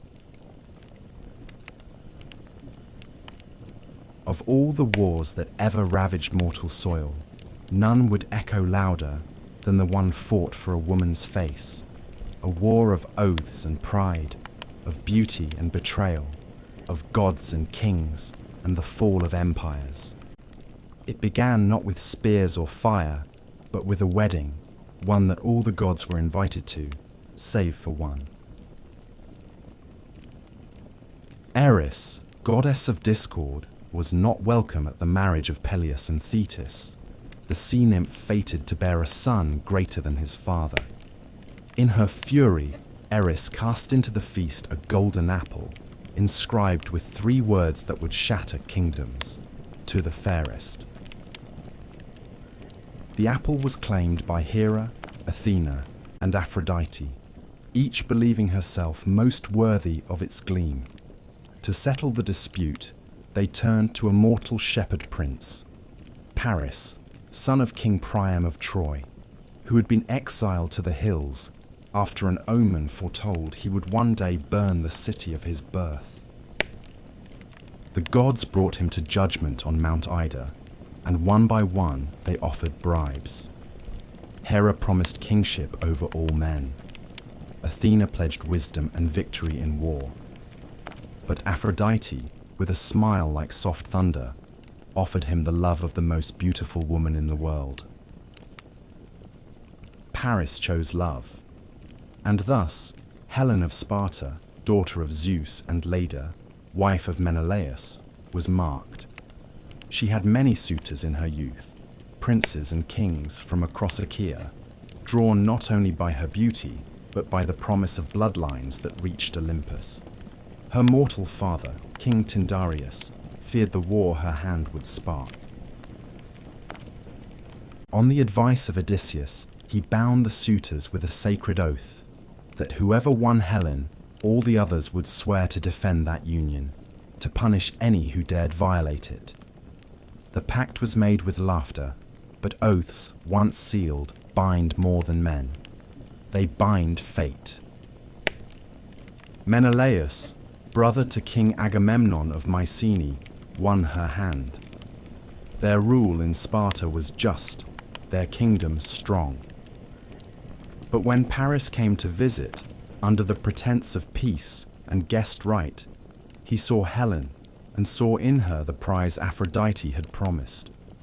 Whether she went with him willingly or was taken remains a matter of song and shadow. The poets disagree. But when Paris sailed back across the Aegean, Helen was with him, and in that hour, the war began. Menelaus raged. He called upon the oath, and all who had sworn it answered: Odysseus of Ithaca, clever and reluctant; Nestor, the old sage of Pylos; Ajax the greater, son of Telamon, towering and grim; Ajax the lesser, swift and fierce; Diomedes of Argos, brave and battle-hungry; Idomeneus of Crete, stalwart and steady. From all the corners of Hellas they came, kings, princes, and warlords. Only 2 held back. Odysseus, who pretended madness, sowing salt into his fields until a clever envoy placed his infant son before the plough, and Achilles, son of Thetis, who was hidden by his mother among the daughters of Lycomedes, dressed in silk to escape a fate she foresaw. But the Greeks found him, Odysseus again, tricking Achilles with a spear and shield amid gifts of jewelry, and the boy chose war. They gathered at Aulis, a fleet of 1,000 ships, bronze gleaming and sails like thunderclouds. But the winds did not rise. The ships sat idle, and the men grew restless. The seer Calchas revealed that Artemis had been offended, perhaps by a boast, perhaps by a slain stag, and that only a great sacrifice would appease her. The name he spoke was Iphigenia, daughter of Agamemnon.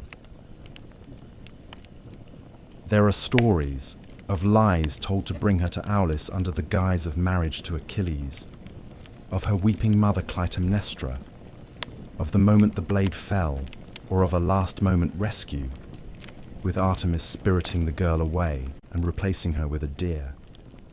But in most tellings the blood was real, and the gods watched as the king killed his own child for the sake of war. The winds came. The fleet sailed east, and the world changed.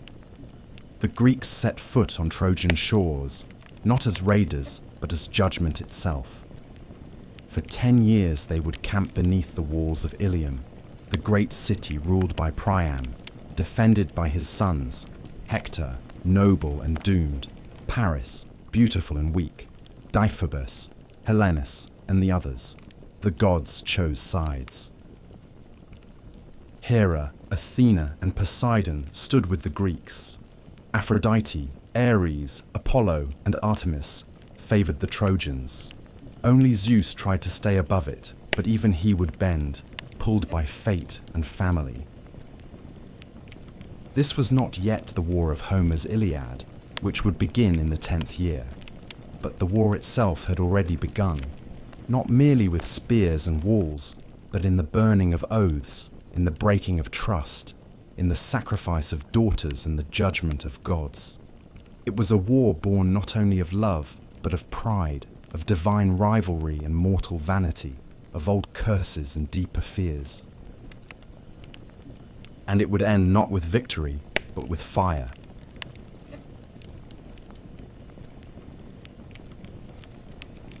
By the time Homer's Iliad begins, the war at Troy has endured for 9 long years.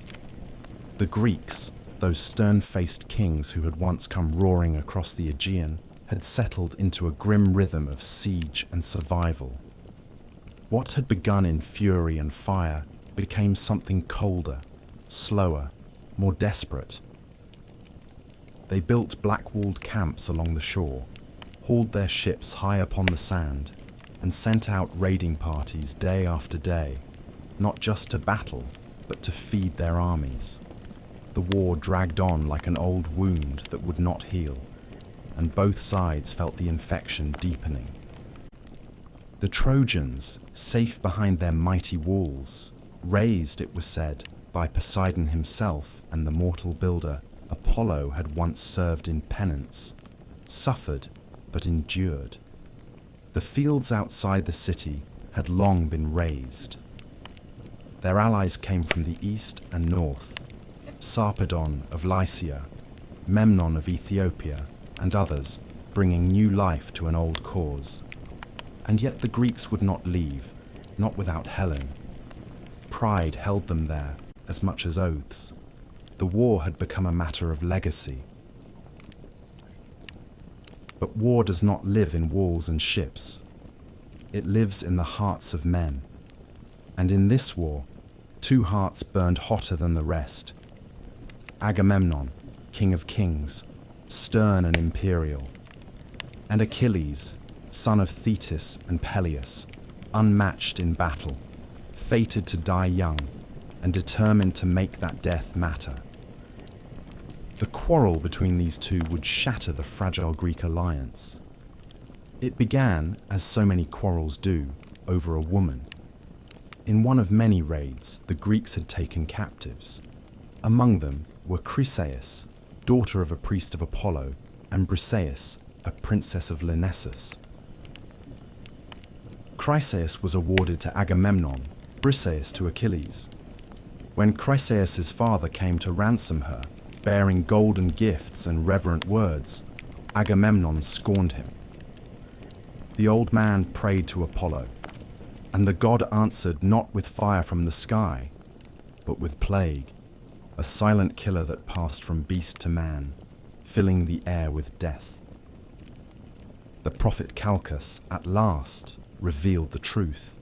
Agamemnon, forced to surrender Chryseis to save his army, did so, but in turn demanded Briseis from Achilles as compensation. It was a slight Achilles could not endure. He rose from the council in fury, called Agamemnon a greedy coward, and swore an oath before the gods. He would no longer fight for the Greeks, let them bleed without him. And so he withdrew to his tent, and with him went the Myrmidons, his elite warriors, silent and dangerous, forged for war. From that moment, the tide turned. Without Achilles, the Greeks began to suffer. The Trojans pressed harder. Hector, son of Priam and champion of Troy, led the charge with a quiet, noble fury. He was not Paris, who had brought the war, nor Deiphobus, who sought glory. Hector was the heart of the city, a husband, a father, a prince who carried the burden of his people not in pride, but in duty. Day by day, the Trojans pushed the Greeks back to the sea. Ships were set ablaze. Heroes fell. Protesilaus, the first Greek to leap ashore, had died in the first skirmish. Now Patroclus, friend and companion of Achilles, watched the losses mount with growing despair. Some say Patroclus was a friend, others a lover, but all agree he was the only one who could reach Achilles in his grief and fury. When the Trojans breached the Greek defenses and threatened to burn the ships, Patroclus begged Achilles to let him fight in his stead. He wore the hero's armor, rode his chariot, led the Myrmidons into battle, and for a time, the Greeks rallied. But Patroclus, flushed with borrowed glory, went too far. He reached the gates of Troy, and there he met Hector. Their duel was brutal, and it ended with Patroclus falling beneath Hector's spear, and with him fell whatever peace remained in Achilles' heart. When Achilles learned of his death, his grief shook the camp. He did not weep like a man, he howled like a storm god, filled with rage and ruin. He returned to battle, not for glory, not for oaths, but for vengeance. His mother, Thetis, brought him new armor forged by Hephaestus himself, bronze that gleamed like the sun, a shield carved with the history of the world. Then Achilles went to war. No one could stand against him. He slaughtered men by the dozen, chariots overturned, blood staining the dust. He chased Hector around the walls of Troy 3 times before they met in single combat. Hector fought bravely, but Achilles was a fire no water could quench. He struck Hector down, pierced him through, and in rage, dragged his body behind his chariot, circling the city day after day, denying the dead prince the dignity of burial. It was Priam, the old king of Troy, who brought an end to that madness. At night, guided by Hermes, he crept into the Greek camp and knelt before Achilles. He kissed the hands that had killed his son. He spoke not as a king, but as a father, and Achilles finally wept. He returned Hector's body and gave Priam safe passage. For a moment, there was quiet in the war. But peace, as always, was fleeting. Achilles would not survive the war. A poisoned arrow, some say fired by Paris, others guided by Apollo, struck his heel, the only vulnerable part of him. He died in the dust, young and unmatched, and the war dragged on without him. The Iliad ends not with the fall of Troy, but with a funeral and a shared grief. Yet the war still loomed. The gods were not finished, nor were the Greeks. The wooden horse had not yet been carved. The gates had not yet opened, but the blood had been spilled, and the tide would soon turn.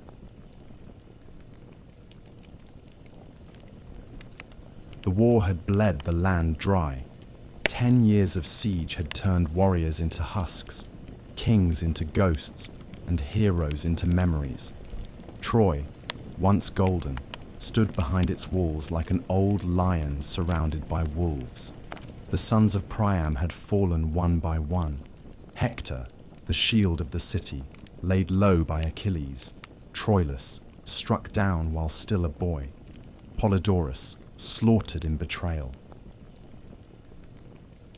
The Trojans fought with the desperation of men defending not just stone, but history. And yet they endured, year after year, while the Greeks grew weary and restless beside their smoking campfires. Then, just as the gods began to turn their gaze elsewhere, the Greeks vanished. At dawn, the Trojans climbed their towers and saw no sails upon the sea. The ships were gone. In their place, on the plain outside the Scaean gate, stood a colossal wooden horse, tall as a temple, its flanks stitched from smooth planked cedar, its mane carved in honor of Poseidon. No soldiers stirred, no weapons clashed. The war, it seemed, had ended in silence. Troy did not rejoice easily. Priam, old and cautious, questioned what he saw. Others urged caution. But it was Sinon, a cunning Greek left behind, who broke the city's fate wide open. Pretending to be a deserter, he spun a tale so clever it might have come from Odysseus's own mouth. The horse, he said, was an offering to Athena, a peace token left behind after the Greeks had sailed away. If the Trojans brought it into their city, it would guarantee their dominance for generations. But if they dared destroy it, ruin would follow. Only Laocoon, priest of Poseidon, spoke the truth. "Beware Greeks bearing gifts," he warned, and hurled a spear into the side of the horse. The wood groaned. Something shifted within. But in that moment, as if the gods themselves had tired of warning men, a pair of sea serpents, great and coiled, with eyes like burning coals, rose from the surf and crushed Laocoon and his sons in their coils. The people, seeing this, called it a sign. Troy had refused the gods' gift once before. They would not do so again. With ropes and wheels, with cheers and hymns, they brought the horse inside their walls. That night, while the city feasted and the fires died down to embers, a trapdoor in the belly of the beast opened with a groan like thunder. Out came Odysseus, Menelaus, Neoptolemus, Diomedes, and others, hand-picked for cruelty and cunning. At the same hour, the Greek fleet, hidden on the nearby isle of Tenedos, returned silently under cover of night. Troy slept. What followed was not war. It was slaughter. Neoptolemus, the son of Achilles, stormed through the palace like a black wind. He killed Priam at the altar of Zeus, the old king's blood soaking the stones. Cassandra, daughter of Priam and cursed prophetess, was dragged screaming from the temple of Athena, her warnings once again unheard. Hecuba, queen of Troy, watched her sons die and her city burn. The Greeks showed no mercy. Astyanax, Hector's infant son, was thrown from the walls so no heir might one day rise. Temples were desecrated, women taken, and the city of Troy, once the pride of Asia, was given to flame. Helen, whose face had launched 1,000 ships, was found in the palace. Some say she wept and begged for forgiveness. Others say she stood proud, untouched by grief. Menelaus, blade in hand, looked into her eyes and dropped the sword. He took her back to Sparta, and the war, at last, claimed its final victory. When dawn rose over the plain, nothing remained but smoke and ash. The walls had fallen. The gods turned their eyes away, but the war did not end cleanly.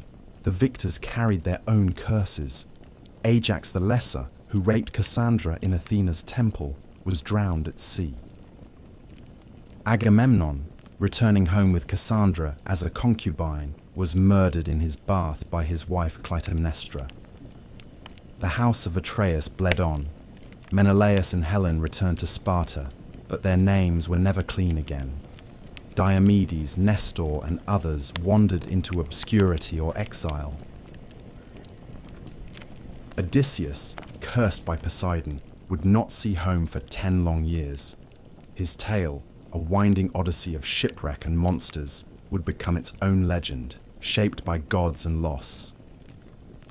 Only Aeneas, son of Anchises and Aphrodite, escaped Troy with his father on his back and his son by the hand. Guided by omens and stars, he carried the last ember of Troy westward, toward Italy. From his blood, so the Romans would later claim, came Romulus, Remus, and an empire even mightier than Troy.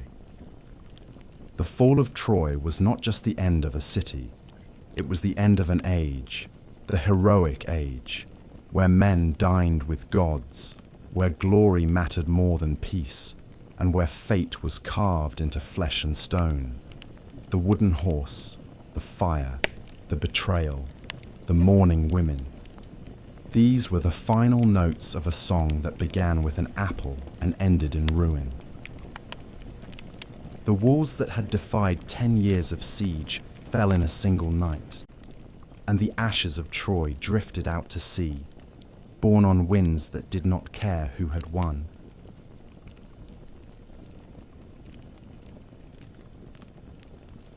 The fall of Troy was not the end of the story, but the beginning of another kind of tragedy, one not fought in open fields or high-walled cities, but on dark seas, in storm-tossed galleys, and in the crumbling halls of once proud kings. For those who survived the war, the journey home would prove far more perilous than the war itself. The gods, unappeased by the sack of Troy, turned their fury against the victors.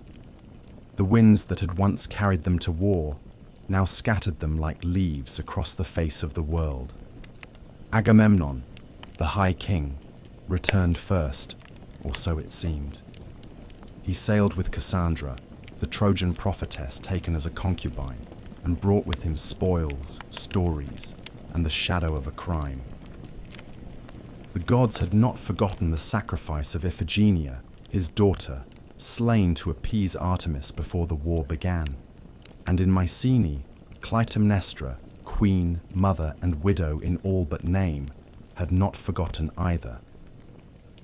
She had taken a lover in Agamemnon's absence. Aegisthus, a cousin with his own score to settle, descended from the cursed house of Atreus. Together they plotted murder beneath the roof Agamemnon had built. When the king returned, triumphant but weary, he walked into his palace as into a trap. Some say he was stabbed in the bath, others that Clytemnestra wrapped him in a robe and struck him down with an axe. Cassandra died too, screaming in a tongue none would hear, murdered at the threshold of a foreign land. Clytemnestra, bloodied and unrepentant, stood over her husband's body and claimed the act as justice. In that house, vengeance had become tradition. In time, vengeance came again. Orestes, son of Agamemnon and Clytemnestra, returned from exile and slew both his mother and her lover, urged on by Apollo and hounded by the Furies, ancient goddesses who punished kinslaying with madness. His was a tale of blood and absolution, one that would echo in Athenian courts and myths for generations. But his was not the only path home twisted by divine hands. Menelaus and Helen wandered long across the sea, driven southward to Egypt by contrary winds. Some versions say the Helen who went to Troy was only a phantom, and the real woman had remained in Egypt the whole time, waiting, unaged, while a war raged for her shadow. Others say she went willingly with Paris, and that Menelaus forgave her, wearied by war and longing for peace. They returned to Sparta at last, and ruled together in uneasy silence. But Helen's name, once a poem, had become a curse, and Sparta would never again rise as high as the day she left. But it was Odysseus whose journey became the most storied, the most sorrowful, the most enduring. After Troy, he sailed not for home, but into a 10-year trial by sea, caught between the wrath of Poseidon and the whims of fate. He was no innocent. Odysseus had contrived the wooden horse and led the sack of Troy, and in doing so had desecrated temples and angered gods. Poseidon, in particular, had marked him for punishment. Odysseus's ship was hurled from island to island, each more strange than the last.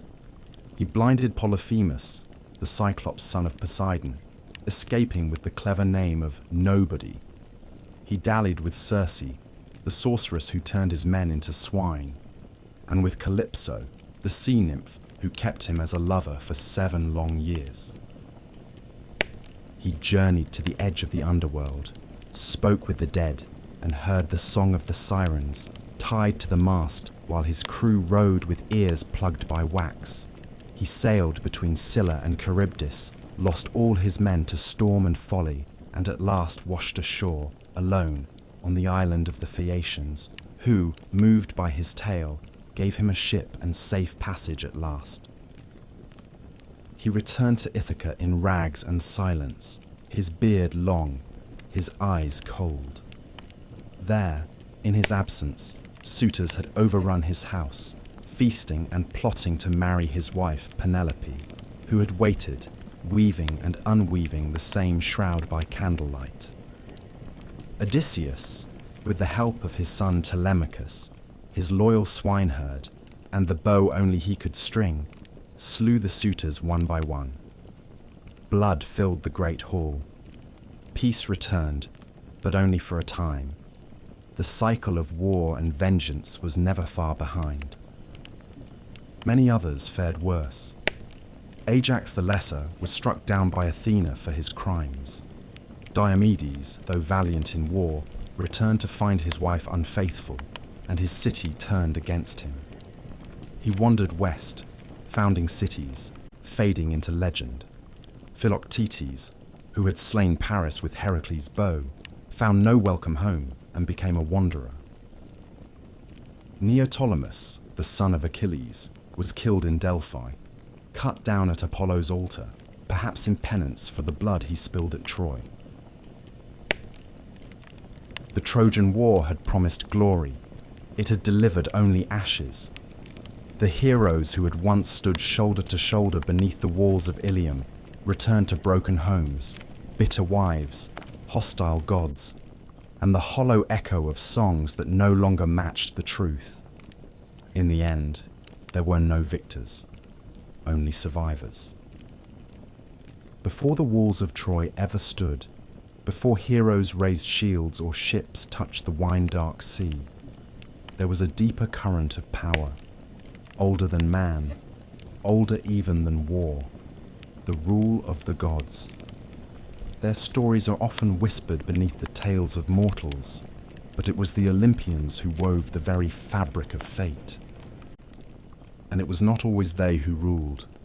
Before Olympus, there was chaos, and after chaos came Gaia, Uranus, Cronus, and the slow, violent birth of divine order.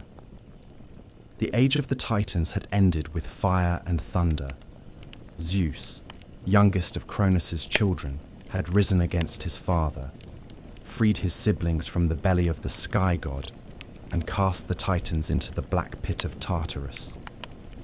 In their place rose the Olympians, 12 in number, though their names and thrones shifted with time. Zeus, Hera, Poseidon, Demeter, Hestia, Athena, Apollo, Artemis, Ares, Aphrodite, Hephaestus, and Hermes.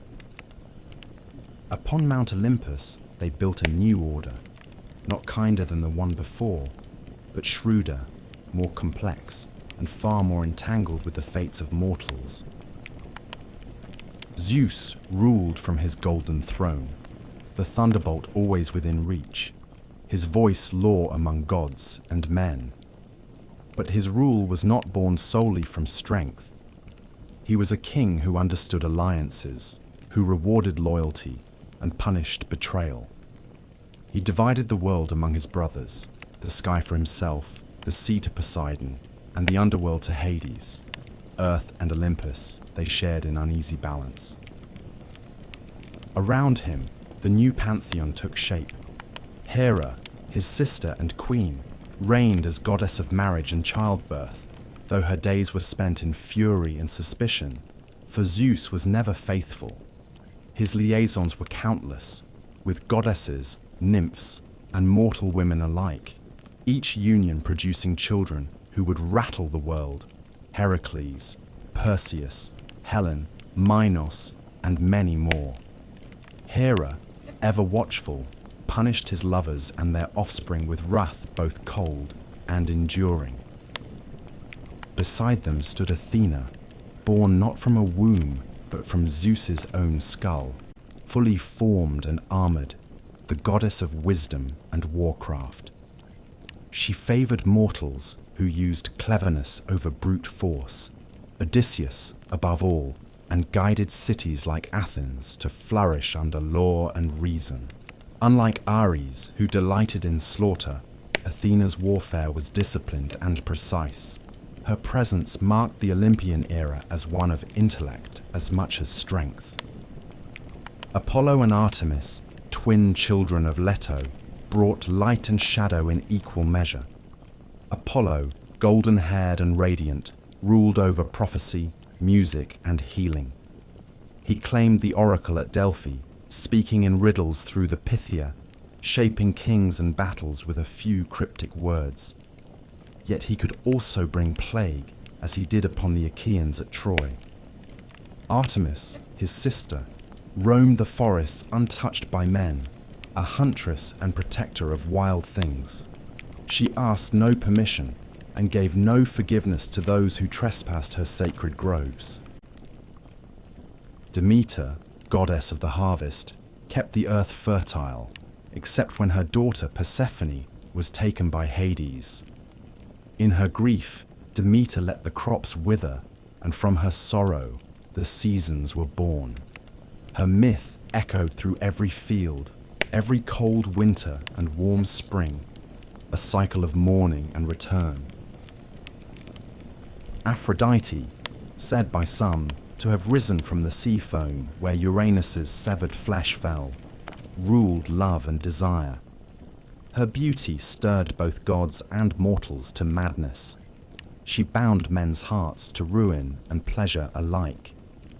In the halls of Olympus, she was married to Hephaestus, the lame smith god, but gave her heart and body to Ares, the god of war. Together they embodied the chaos of passion and conflict. Hermes, Quicksilver son of Zeus, moved between worlds as messenger, thief, and guide of souls. He was the god of boundaries, both keeper and breaker of them. No door was closed to Hermes. He walked freely from Olympus to Hades, from feast to battlefield, a smile always playing on his lips. This new pantheon did not rule in silence. The Olympians were not distant creators. They were immanent, meddling, playing favorites, waging subtle wars through the hands of mortals. Unlike the Titans, who embodied elemental force, the Olympians were reflections of human nature elevated to divine scale. Their loves were messy, their grudges eternal, their pride vast. They helped and hindered as whim dictated. Cities were founded in their honor. Sacrifices were burned for their favor. Oracles spoke their will, and every home kept a flame for Hestia, goddess of the hearth, who asked for little and gave peace in return. Yet beneath all their grandeur lay a constant truth. Their power, though vast, was not absolute. They could be bound by oaths, tricked by mortals, and undone by time. Even Zeus, in his glory, was haunted by the same fear that doomed his father, that one day a child of his would rise to overthrow him. His union with Thetis was abandoned for this reason. She was wed instead to a mortal, Peleus, so that Achilles, her son, would die young and not ascend. In this, the Olympians were no different from men. They feared loss, clung to thrones, and fought to keep their order intact. But for a time, they ruled, their names etched into every marble temple, their deeds sung in every song, their symbols carved into shields and coins. The age of heroes had passed, but the gods still held dominion over the world of men. And yet, from distant lands and whispered prophecies, came the faintest echo of change. New gods stirred beyond the horizon. The temples would not stay full forever. But Olympus, for now, still stood. The Olympians were mighty, but they were not unchallenged. Even as temples to Zeus reached toward the sky and Athena's wisdom lit the minds of city-states, darker gods walked the earth, gods of wine and madness, of death and rebirth, of things not carved into public altars but whispered in secret groves and torchlit caves. Chief among them was Dionysus, the last to take his seat on Olympus, and the only one who truly stood between the divine and the wild. Dionysus was no ordinary god. His birth alone defied the laws of nature and propriety. He was the son of Zeus and Semele, a mortal princess of Thebes. When Semele, tricked by Hera, demanded Zeus reveal his true divine form, she was consumed by his thunderous radiance. Yet from her ashes, Zeus plucked the unborn child and sewed him into his own thigh. Months later, Dionysus was born again.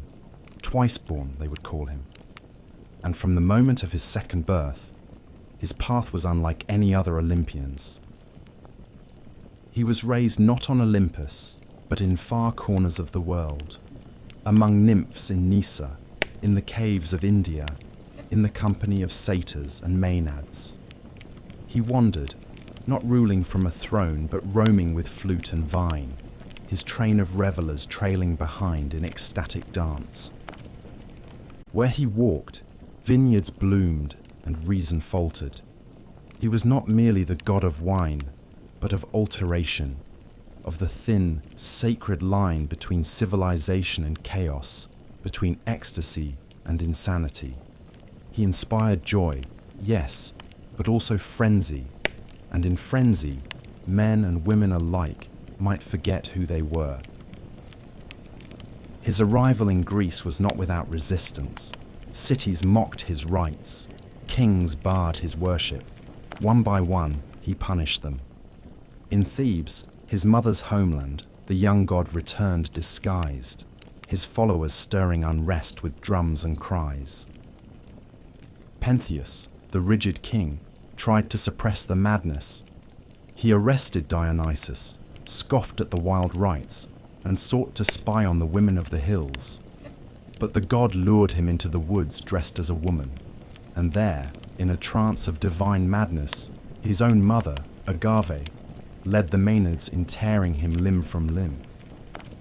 Only when she returned to the city with her son's head on a thyrsus did the spell break, and the lesson settle like a shadow over all Thebes. Dionysus was the god of theatre as well as intoxication, of masks and performance, of truths hidden within lies. His festivals became the heart of Greek drama, where comedies and tragedies alike were performed in his honor. Through masks and songs, the Greeks gave shape to fears and desires they dared not speak aloud. To worship Dionysus was not to bow before power, but to surrender to it completely. And with Dionysus came something new to the Greek world: mystery cults, religions of initiation, secrecy, and rebirth. Unlike the formal rites of Olympus, mystery cults promised something personal. In the Eleusinian mysteries, followers of Demeter and Persephone reenacted the story of descent and return, of a daughter lost to death and found again. The Orphics, followers of the poet mystic Orpheus, spoke of Dionysus as a god torn apart and resurrected, a god whose suffering brought wisdom and whose rites promised freedom from the cycle of rebirth. These mysteries did not reject the Olympians, but they moved beneath them, quieter and deeper. They offered hope where the thundering gods gave only law. They whispered of a soul that could endure, that could transcend the mortal body. And in that promise, the old certainties began to tremble.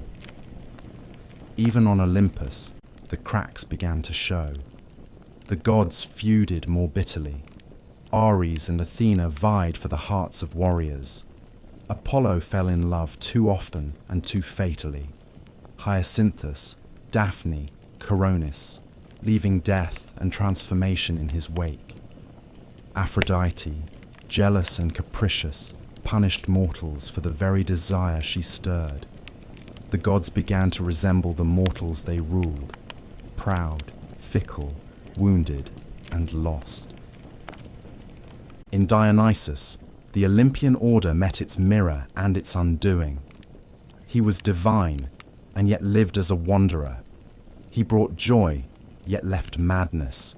He tore down kings and raised up peasants. And most importantly, he changed the nature of divinity itself. The gods were no longer aloof and eternal. Through mystery, through ritual, through wine and song and madness, mortals could feel the breath of God within them, not in temples, but in themselves. And somewhere in the distance, beyond the wine-dark seas and the marble columns, new gods stirred. Rome was rising, the world was changing, and Olympus, for all its thrones and thunders, could already feel the wind shifting on the mountaintop. The Olympians, for all their immortality and glory, did not confine their stories to the high halls of Olympus. They descended again and again into the world of men. In the form of lovers, tempters, warriors, or punishers, they mingled with mortals and left behind not just oracles or omens, but children. These children of gods and mortals, demigods, were born into a world that neither fully embraced them nor could ever fully contain them. Some became kings, others monsters, but a few became legends, their stories lasting longer than the walls of Troy or even the temples of the gods who sired them. Foremost among these was Heracles, the son of Zeus and Alcmene, a mortal queen of Thebes. His conception was marked by trickery. Zeus came to Alcmene in the form of her husband, drawing out the night so that it lasted twice as long. From that deception, Heracles was born, already shadowed by Hera's wrath. For Hera, the queen of heaven, could never abide her husband's infidelities, and she made the life of Heracles a crucible of torment. While still in his cradle, she sent serpents to kill him, and the infant strangled them with his bare hands. Heracles grew into a man of impossible strength, but it was not brute force that defined his legend. It was penance. In a fit of divinely sent madness, Hera's vengeance again, he killed his wife and children. Racked by grief, he sought purification at the Oracle of Delphi. There, he was told to serve Eurystheus, a petty king, and complete 12 labors, each more impossible than the last. He wrestled the Nemean lion, whose hide no blade could pierce. He slew the Lernaean hydra, cauterizing each writhing neck. He captured the Erymanthian boar, cleansed the stables of Algaeus in a single day, drove away the Stymphalian birds, and tamed the Cretan bull. He stole the girdle of Hippolyta, queen of the Amazons, seized the cattle of Geryon, fetched the golden apples of the Hesperides, and descended into Hades to bring back the hound Cerberus. Each trial was more than a feat of strength. They were encounters with death, with the edge of the world, with the very fabric of human suffering. Through them, Heracles became more than a hero. He became a symbol of mortal endurance, of pain redeemed through effort. At his death, poisoned by a robe soaked in the blood of a centaur, he built his own funeral pyre and climbed atop it, mortal no longer. The gods took him to Olympus, where even Hera, at last, accepted him as divine. He became the only mortal to join the pantheon, a god forged in agony. Yet Heracles was not the first demigod, nor the only one whose story shaped the fate of mortals. Long before him came Perseus, another son of Zeus, born of Danae, who was imprisoned in a bronze tower because of a prophecy that her child would kill her father. But fate, once set in motion, cannot be locked away. Zeus came to her not as a man, but as a shower of gold, and from that union, Perseus was born. Abandoned at sea in a chest, mother and child survived and were taken in by a kind fisherman. But again, a king's lust, this time Polydectes, who desired Danae, set Perseus on a path of peril. Ordered to bring back the head of Medusa, the Gorgon whose gaze turned men to stone, Perseus embarked on his quest armed by the gods. Hermes gave him a sword, Athena a polished shield. He stole the eye of the Grey, the old Grey sisters who shared one vision among them, and learned the Gorgon's location. With Athena's guidance, he approached as Medusa slept, using the mirror of his shield to strike without looking, and severed her head. From her neck sprang Pegasus, the winged horse, and Chrysaor, a warrior of gold. Perseus escaped with their help, and on his return journey rescued Andromeda from a sea monster, married her, and founded dynasties. His lineage would carry on to Heracles, linking their stories by blood and fate. There were others: Theseus, son of Poseidon, or Aegeus depending on the telling, who slew the Minotaur in the labyrinth of Knossos, bringing Athens into its first taste of empire. Bellerophon, rider of Pegasus, who killed the Chimera but flew too high and fell. Atalanta, raised by bears and swift as the wind, sometimes said to be the daughter of Artemis herself, who raced suitors and killed boars, but was undone by love and distraction. The demigods were never allowed peace. Their blood was too divine for comfort, too mortal for eternity. The gods watched them with pride and fear, for each one tested the boundary between Olympus and earth, and the mortals worshipped them, not just for their triumphs, but for their struggles. They suffered, bled, and sometimes died. But in doing so, they became immortal in a way the gods never could, through story. As the memory of Troy faded, as cities rose and fell, the tales of these children endured. They filled amphorae and temple friezes, echoed in poems and plays. And though the gods remained on Olympus, distant and growing more silent, it was in the lives of their mortal-born children that humanity found its mirrors, flawed, courageous, doomed, and glorious. In the world of Greek myth, power did not rest solely in the hands of gods or heroes.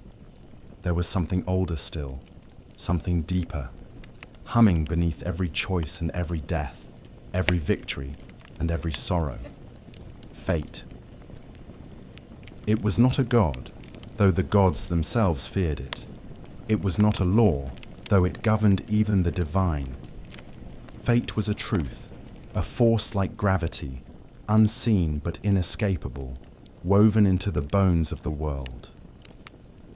The Greeks called it Moira, and sometimes she had faces, the Moirai, or Fates, three sisters who spun, measured, and cut the thread of every life.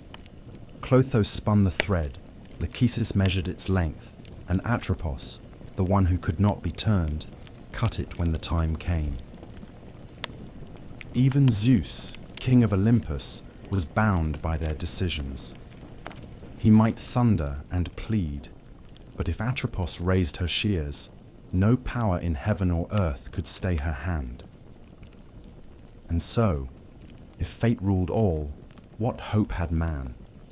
The answer lay in omens and oracles, the strange subtle language of the gods and the signs sent to those who dared to read them. The Greeks did not believe they could change their fates, but they believed they might understand them. To see the future was to brace oneself against it, to try, perhaps vainly, to prepare the soul. The most famous oracle in all of Greece was at Delphi, where Apollo spoke through the Pythia, a woman seated upon a tripod over a steaming chasm in the temple's stone floor. She inhaled vapors, slipped into trance, and delivered the words of the god in riddles and fragments. Kings, generals, and common men came to her, some to seek glory, others merely survival. But her words were never straightforward. Apollo did not deal in certainties. A prophecy, like a blade, could cut both ways. So many stories twisted around her cryptic pronouncements. Croesus, king of Lydia, asked the oracle if he should wage war on the Persians. She told him that if he crossed the river, he would destroy a great empire. He did not realize the empire would be his own. Oedipus, too, was told he would kill his father and marry his mother. His parents tried to thwart the prophecy by abandoning him. He, in turn, fled his supposed home to avoid fulfilling it, only to walk straight into its jaws. The oracle, as always, had been correct. It was men's misinterpretation that doomed them. There were other oracles too, at Dodona, where the rustling of sacred oaks revealed the will of Zeus, at Delos, where Leto gave birth to Apollo and Artemis, at Ammon in Libya, and countless smaller shrines where dreams, animal entrails, birds in flight, or the trembling of a flame gave voice to the unknowable. In war, omens were sought before every battle. A flash of lightning, a flight of crows, a sneeze at the wrong moment. These were not trifles. They were warnings, communications from the divine. A general who ignored them risked not only defeat, but cosmic punishment. Sacrifices were made before sea voyages, births, weddings. The entrails of goats and the livers of oxen were studied by seers, who divined the will of the gods in dark, wet patterns of muscle and blood. The art of reading omens became its own power. Seers like Calchas, who guided the Greeks at Troy, or Tiresias, the blind prophet of Thebes, held influence equal to kings. Tiresias in particular, touched by both male and female life, was said to have lived 7 generations, his wisdom unrivaled, his visions sometimes a curse to those who asked for them. But oracles and omens were not mere superstitions. They represented something deeper, the Greek understanding that mortals were not in control. No matter how mighty the hero, how noble the bloodline, how loyal the heart, the wheel of fate turned ever on. And in that turning, all must one day be broken. The gift of prophecy was not power, it was awareness. And awareness, too late, was often indistinguishable from tragedy. Still, men sought prophecy. They climbed mountain paths to Delphi, brought gold and goat blood, asked questions in trembling voices. For even if fate could not be changed, it could be faced. To know the storm was coming was not to stop it, but it was, perhaps, to die with eyes open. In this tension, between knowledge and helplessness, between the known and the feared, the Greeks found meaning. Their stories were not about victory over destiny, but dignity within it. Even the gods watched the loom of the fates, unable to sever the threads they disliked. Hector knew he would die, and still strapped on his armor. Achilles knew he would not return, and still sailed to Troy. Oedipus sought to flee his doom, and instead ran headlong into it. And the Pythia kept breathing, year after year, whispering riddles in the smoke, her voice the cold breath of a world that had already decided what was to come.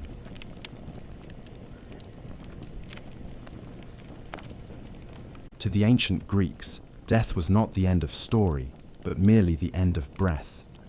What followed was not heaven or hell in the Christian sense, but a realm both more neutral and more ancient, a land beneath the earth where all the dead, great and small, noble and villainous, made their final journey. This place was Hades, named for the god who ruled it, and though it bore no flames, no pitchforks, no horned demons, it inspired a dread so deep that mortals seldom spoke the god's name aloud. They called him instead Pluton, the wealthy one, for all riches, all veins of silver and gold, came from beneath the earth, and so too did the dead. The geography of the underworld was shaped not by logic, but by myth and memory. At its threshold ran the 5 rivers: Styx, the river of hatred and sacred oaths; Acheron, the river of sorrow; Phlegethon, of fire; Cocytus, of lamentation; and Lethe, of forgetfulness. Each marked a boundary not only physical but spiritual. The dead arrived as shadows, Suchai, breathless and bloodless, stripped of voice and form, and crossed into Hades with the help of Charon, the ferryman. For a coin, he would row them across Acheron. Those without proper burial, those who could not pay, were left to wander the shores for 100 years, whispering and weeping.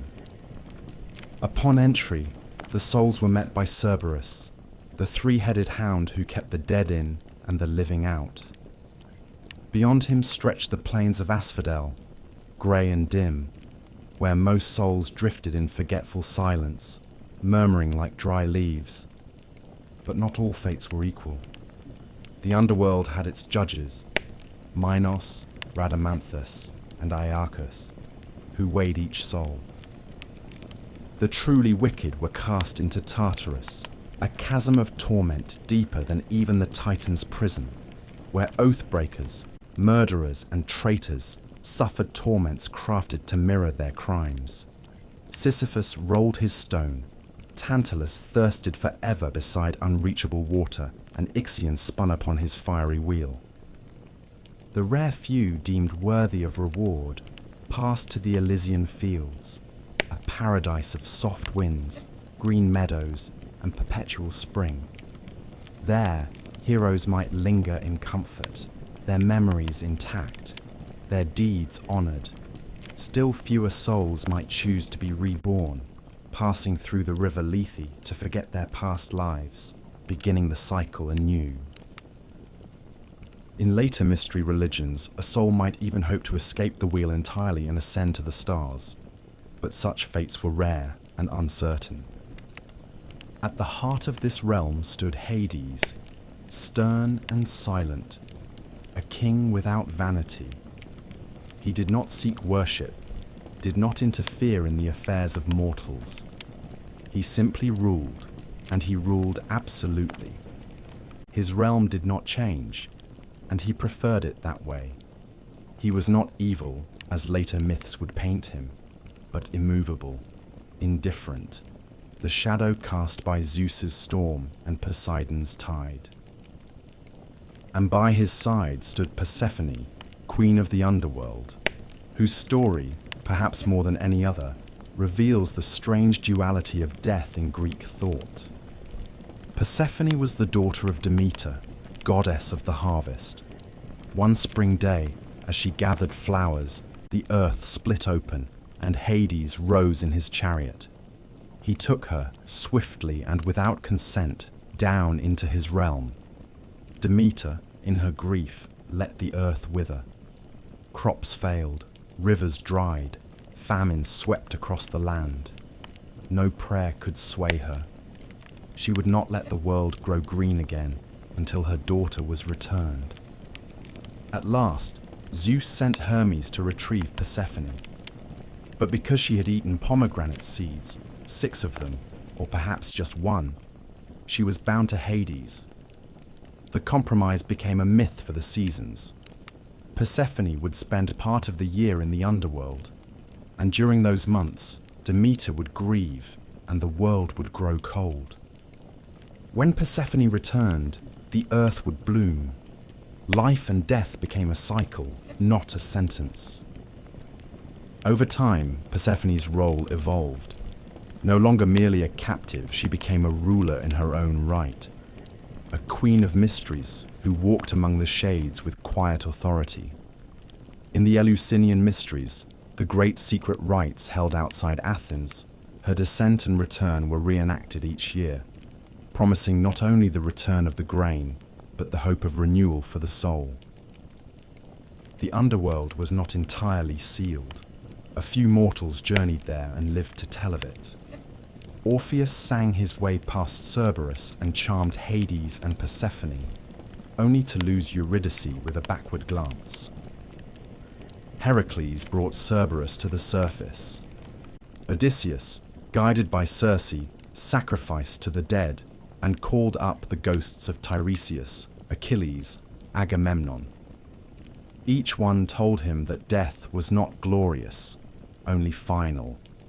Better to be a slave in life than a king among shades, said Achilles, once the greatest of the Greeks. And so the Greeks built their tombs with care. They buried the dead with coins for Charon, with weapons, wine, and songs. They poured libations and made offerings at the family hearth, for the dead were never truly gone. They haunted dreams, sent signs, and sometimes, through rites and blood, could even be called back for answers best left unspoken. The underworld was a mirror of life, of memory, of justice without appeal. It offered no heaven for the faithful, nor hell for the faithless. It simply existed, vast and dark, ruled by a god who did not seek love or prayers, only silence. In that stillness, the Greeks saw the shape of eternity. And in the stories they told of Hades and Persephone, of shadows and judgment, of rivers and thrones beneath the earth, they gave death its place in the order of the cosmos, not as a punishment, but as a passage. Even the gods are not immortal, not in memory, not in power, and not in reverence. There comes a moment in every mythic cycle where the divine grows quiet, where once vivid figures fade from the edges of men's dreams, and thrones once built in thunder are worn smooth by time. For the gods of Olympus, that slow retreat began not with war or prophecy, but with Rome, and with a world that had grown restless under the weight of old stories. The Romans did not destroy the Greek gods. They adopted them, gave them new names, folded their myths into Roman values and Roman conquest. Zeus became Jupiter, Hera became Juno, Poseidon became Neptune, and so on. An act of transformation, as calculated as it was reverent. Rome admired the grandeur of Olympus, but it reshaped the gods to better reflect its ideals: order, hierarchy, empire. Jupiter thundered not from a wild peak, but from the Capitoline hill, dressed in the robes of a lawgiver.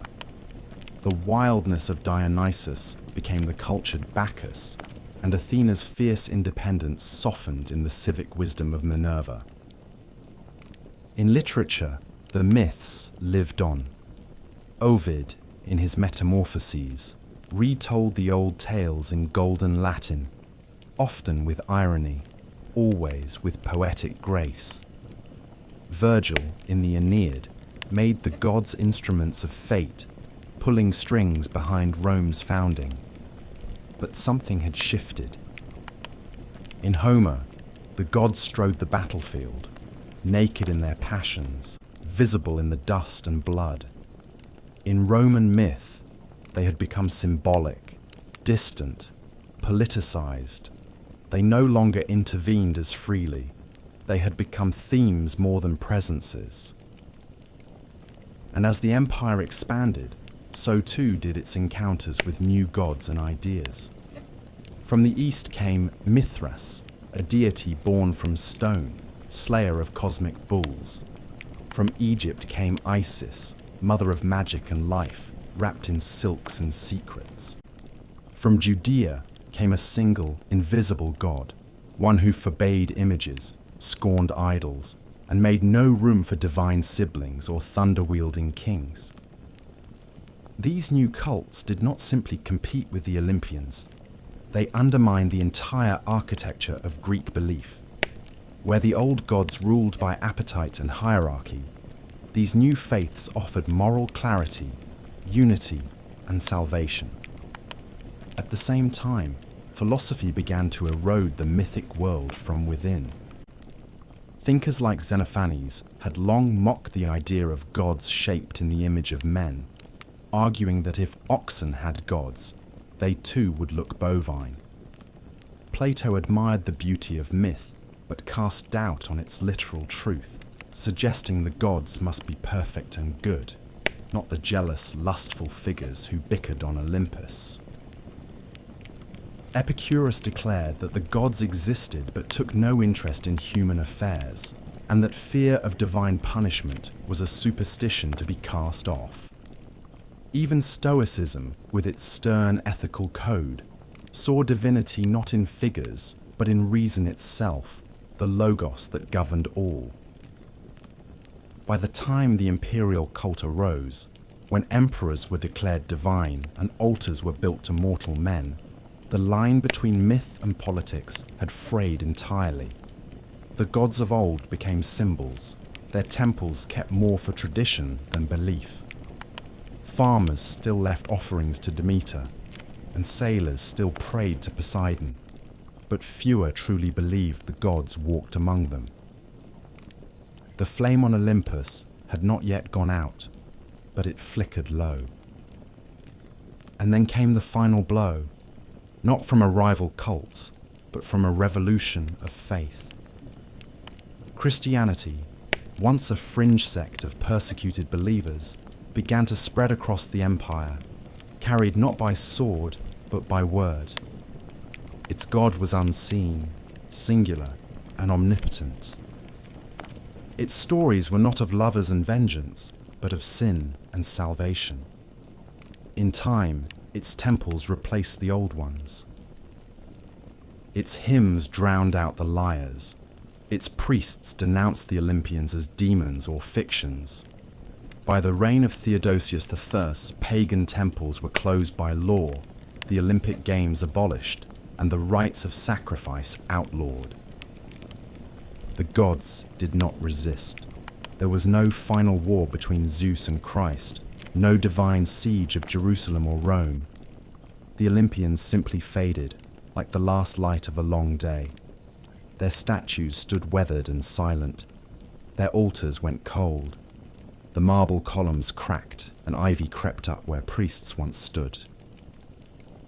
The myths remained, but as literature, not faith. Children learned of Heracles in schools, not shrines. Artists painted Athena, but did not pray to her. The gods who had once commanded storms and fates were now stories, beautiful, strange, haunting. And yet, they endured. Even as their temples crumbled, they lived on in whispers, in poetry, in the architecture of Western imagination. They returned in Renaissance paintings, in Enlightenment philosophy, in romantic epics and modern retellings. They became archetypes of war and wisdom, of love and betrayal, of hubris and glory.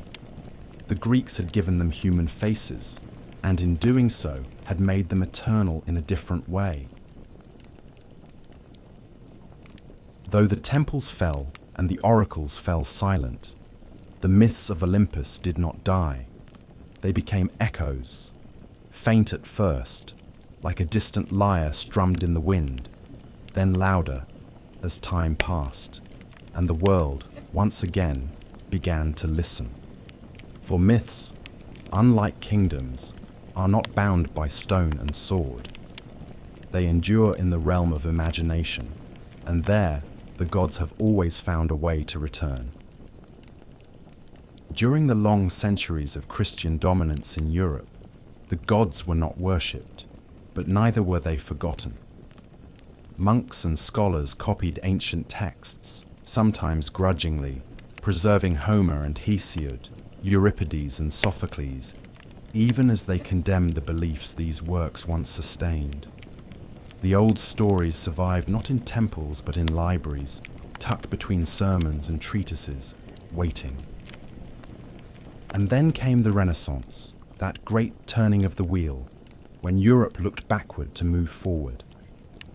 In the courts of Florence, in the chapels of Rome, in the minds of thinkers like Petrarch and Erasmus, the gods rose again, not as deities, but as symbols of human nature. Painters draped Aphrodite in seashells and light. Sculptors gave Apollo his bow and grace. Poets invoked the muse once more. Myth was reborn in marble and canvas, not altar and incense. The gods no longer ruled the sky, but they reigned in art. In the Age of Enlightenment, reason challenged superstition, and yet the myths endured. They were studied, translated, dissected. To Voltaire, they were allegories. To Goethe, they were mirrors of the soul. Romanticism followed, and with it, a return to the emotional, the tragic, the sublime. Writers looked to Oedipus and Antigone, to Orpheus and Eurydice, and found in them eternal questions. What is fate? What is love? What does it mean to be human? Then came the modern age. Myth was no longer confined to classical study. It appeared in literature, cinema, psychology, even comics. Carl Jung saw the gods as archetypes within the human mind, eternally re-emerging. James Joyce wove them into Dublin's streets. Rick Riordan reimagined them for schoolchildren in Manhattan. In Marvel and DC, the gods walked again, not in robes and sandals, but in armor and spandex. And always, in the background, there remained the old tales, unchanged. Odysseus still sailed. Heracles still labored. Persephone still rose each spring. They were not forgotten. They were simply translated, generation to generation, into new forms, new tongues, new dreams. Because myth is not fixed. It is living memory, shaped by those who carry it. What the Greeks gave us was not just a pantheon, but a framework, a way to explain the world, to wrestle with death, to honor beauty, to understand the self. Their gods were flawed, yes, but gloriously so. In them we saw not perfection, but potential, the agony of choice, the thrill of risk, the pain of hubris, the comfort of ritual. They told us what we might become and what we must fear. Even now, in a world of science and silence, the myths still murmur. You hear them in stories of chosen heroes, in fallen stars, in the slow turn of the seasons. A girl descends and spring waits. A king defies prophecy and loses everything. A mother grieves the son. The faces change, but the truths do not. The gods may have left Olympus, but they never truly left us. They walk quietly now, in books and songs, in dreams and memories, in every tale that dares to reach beyond the mortal veil. They are not dead. They have simply moved. And now the story ends. The winds on Mount Olympus are cold. The torches in Delphi are ash, but the myths remain. Good night.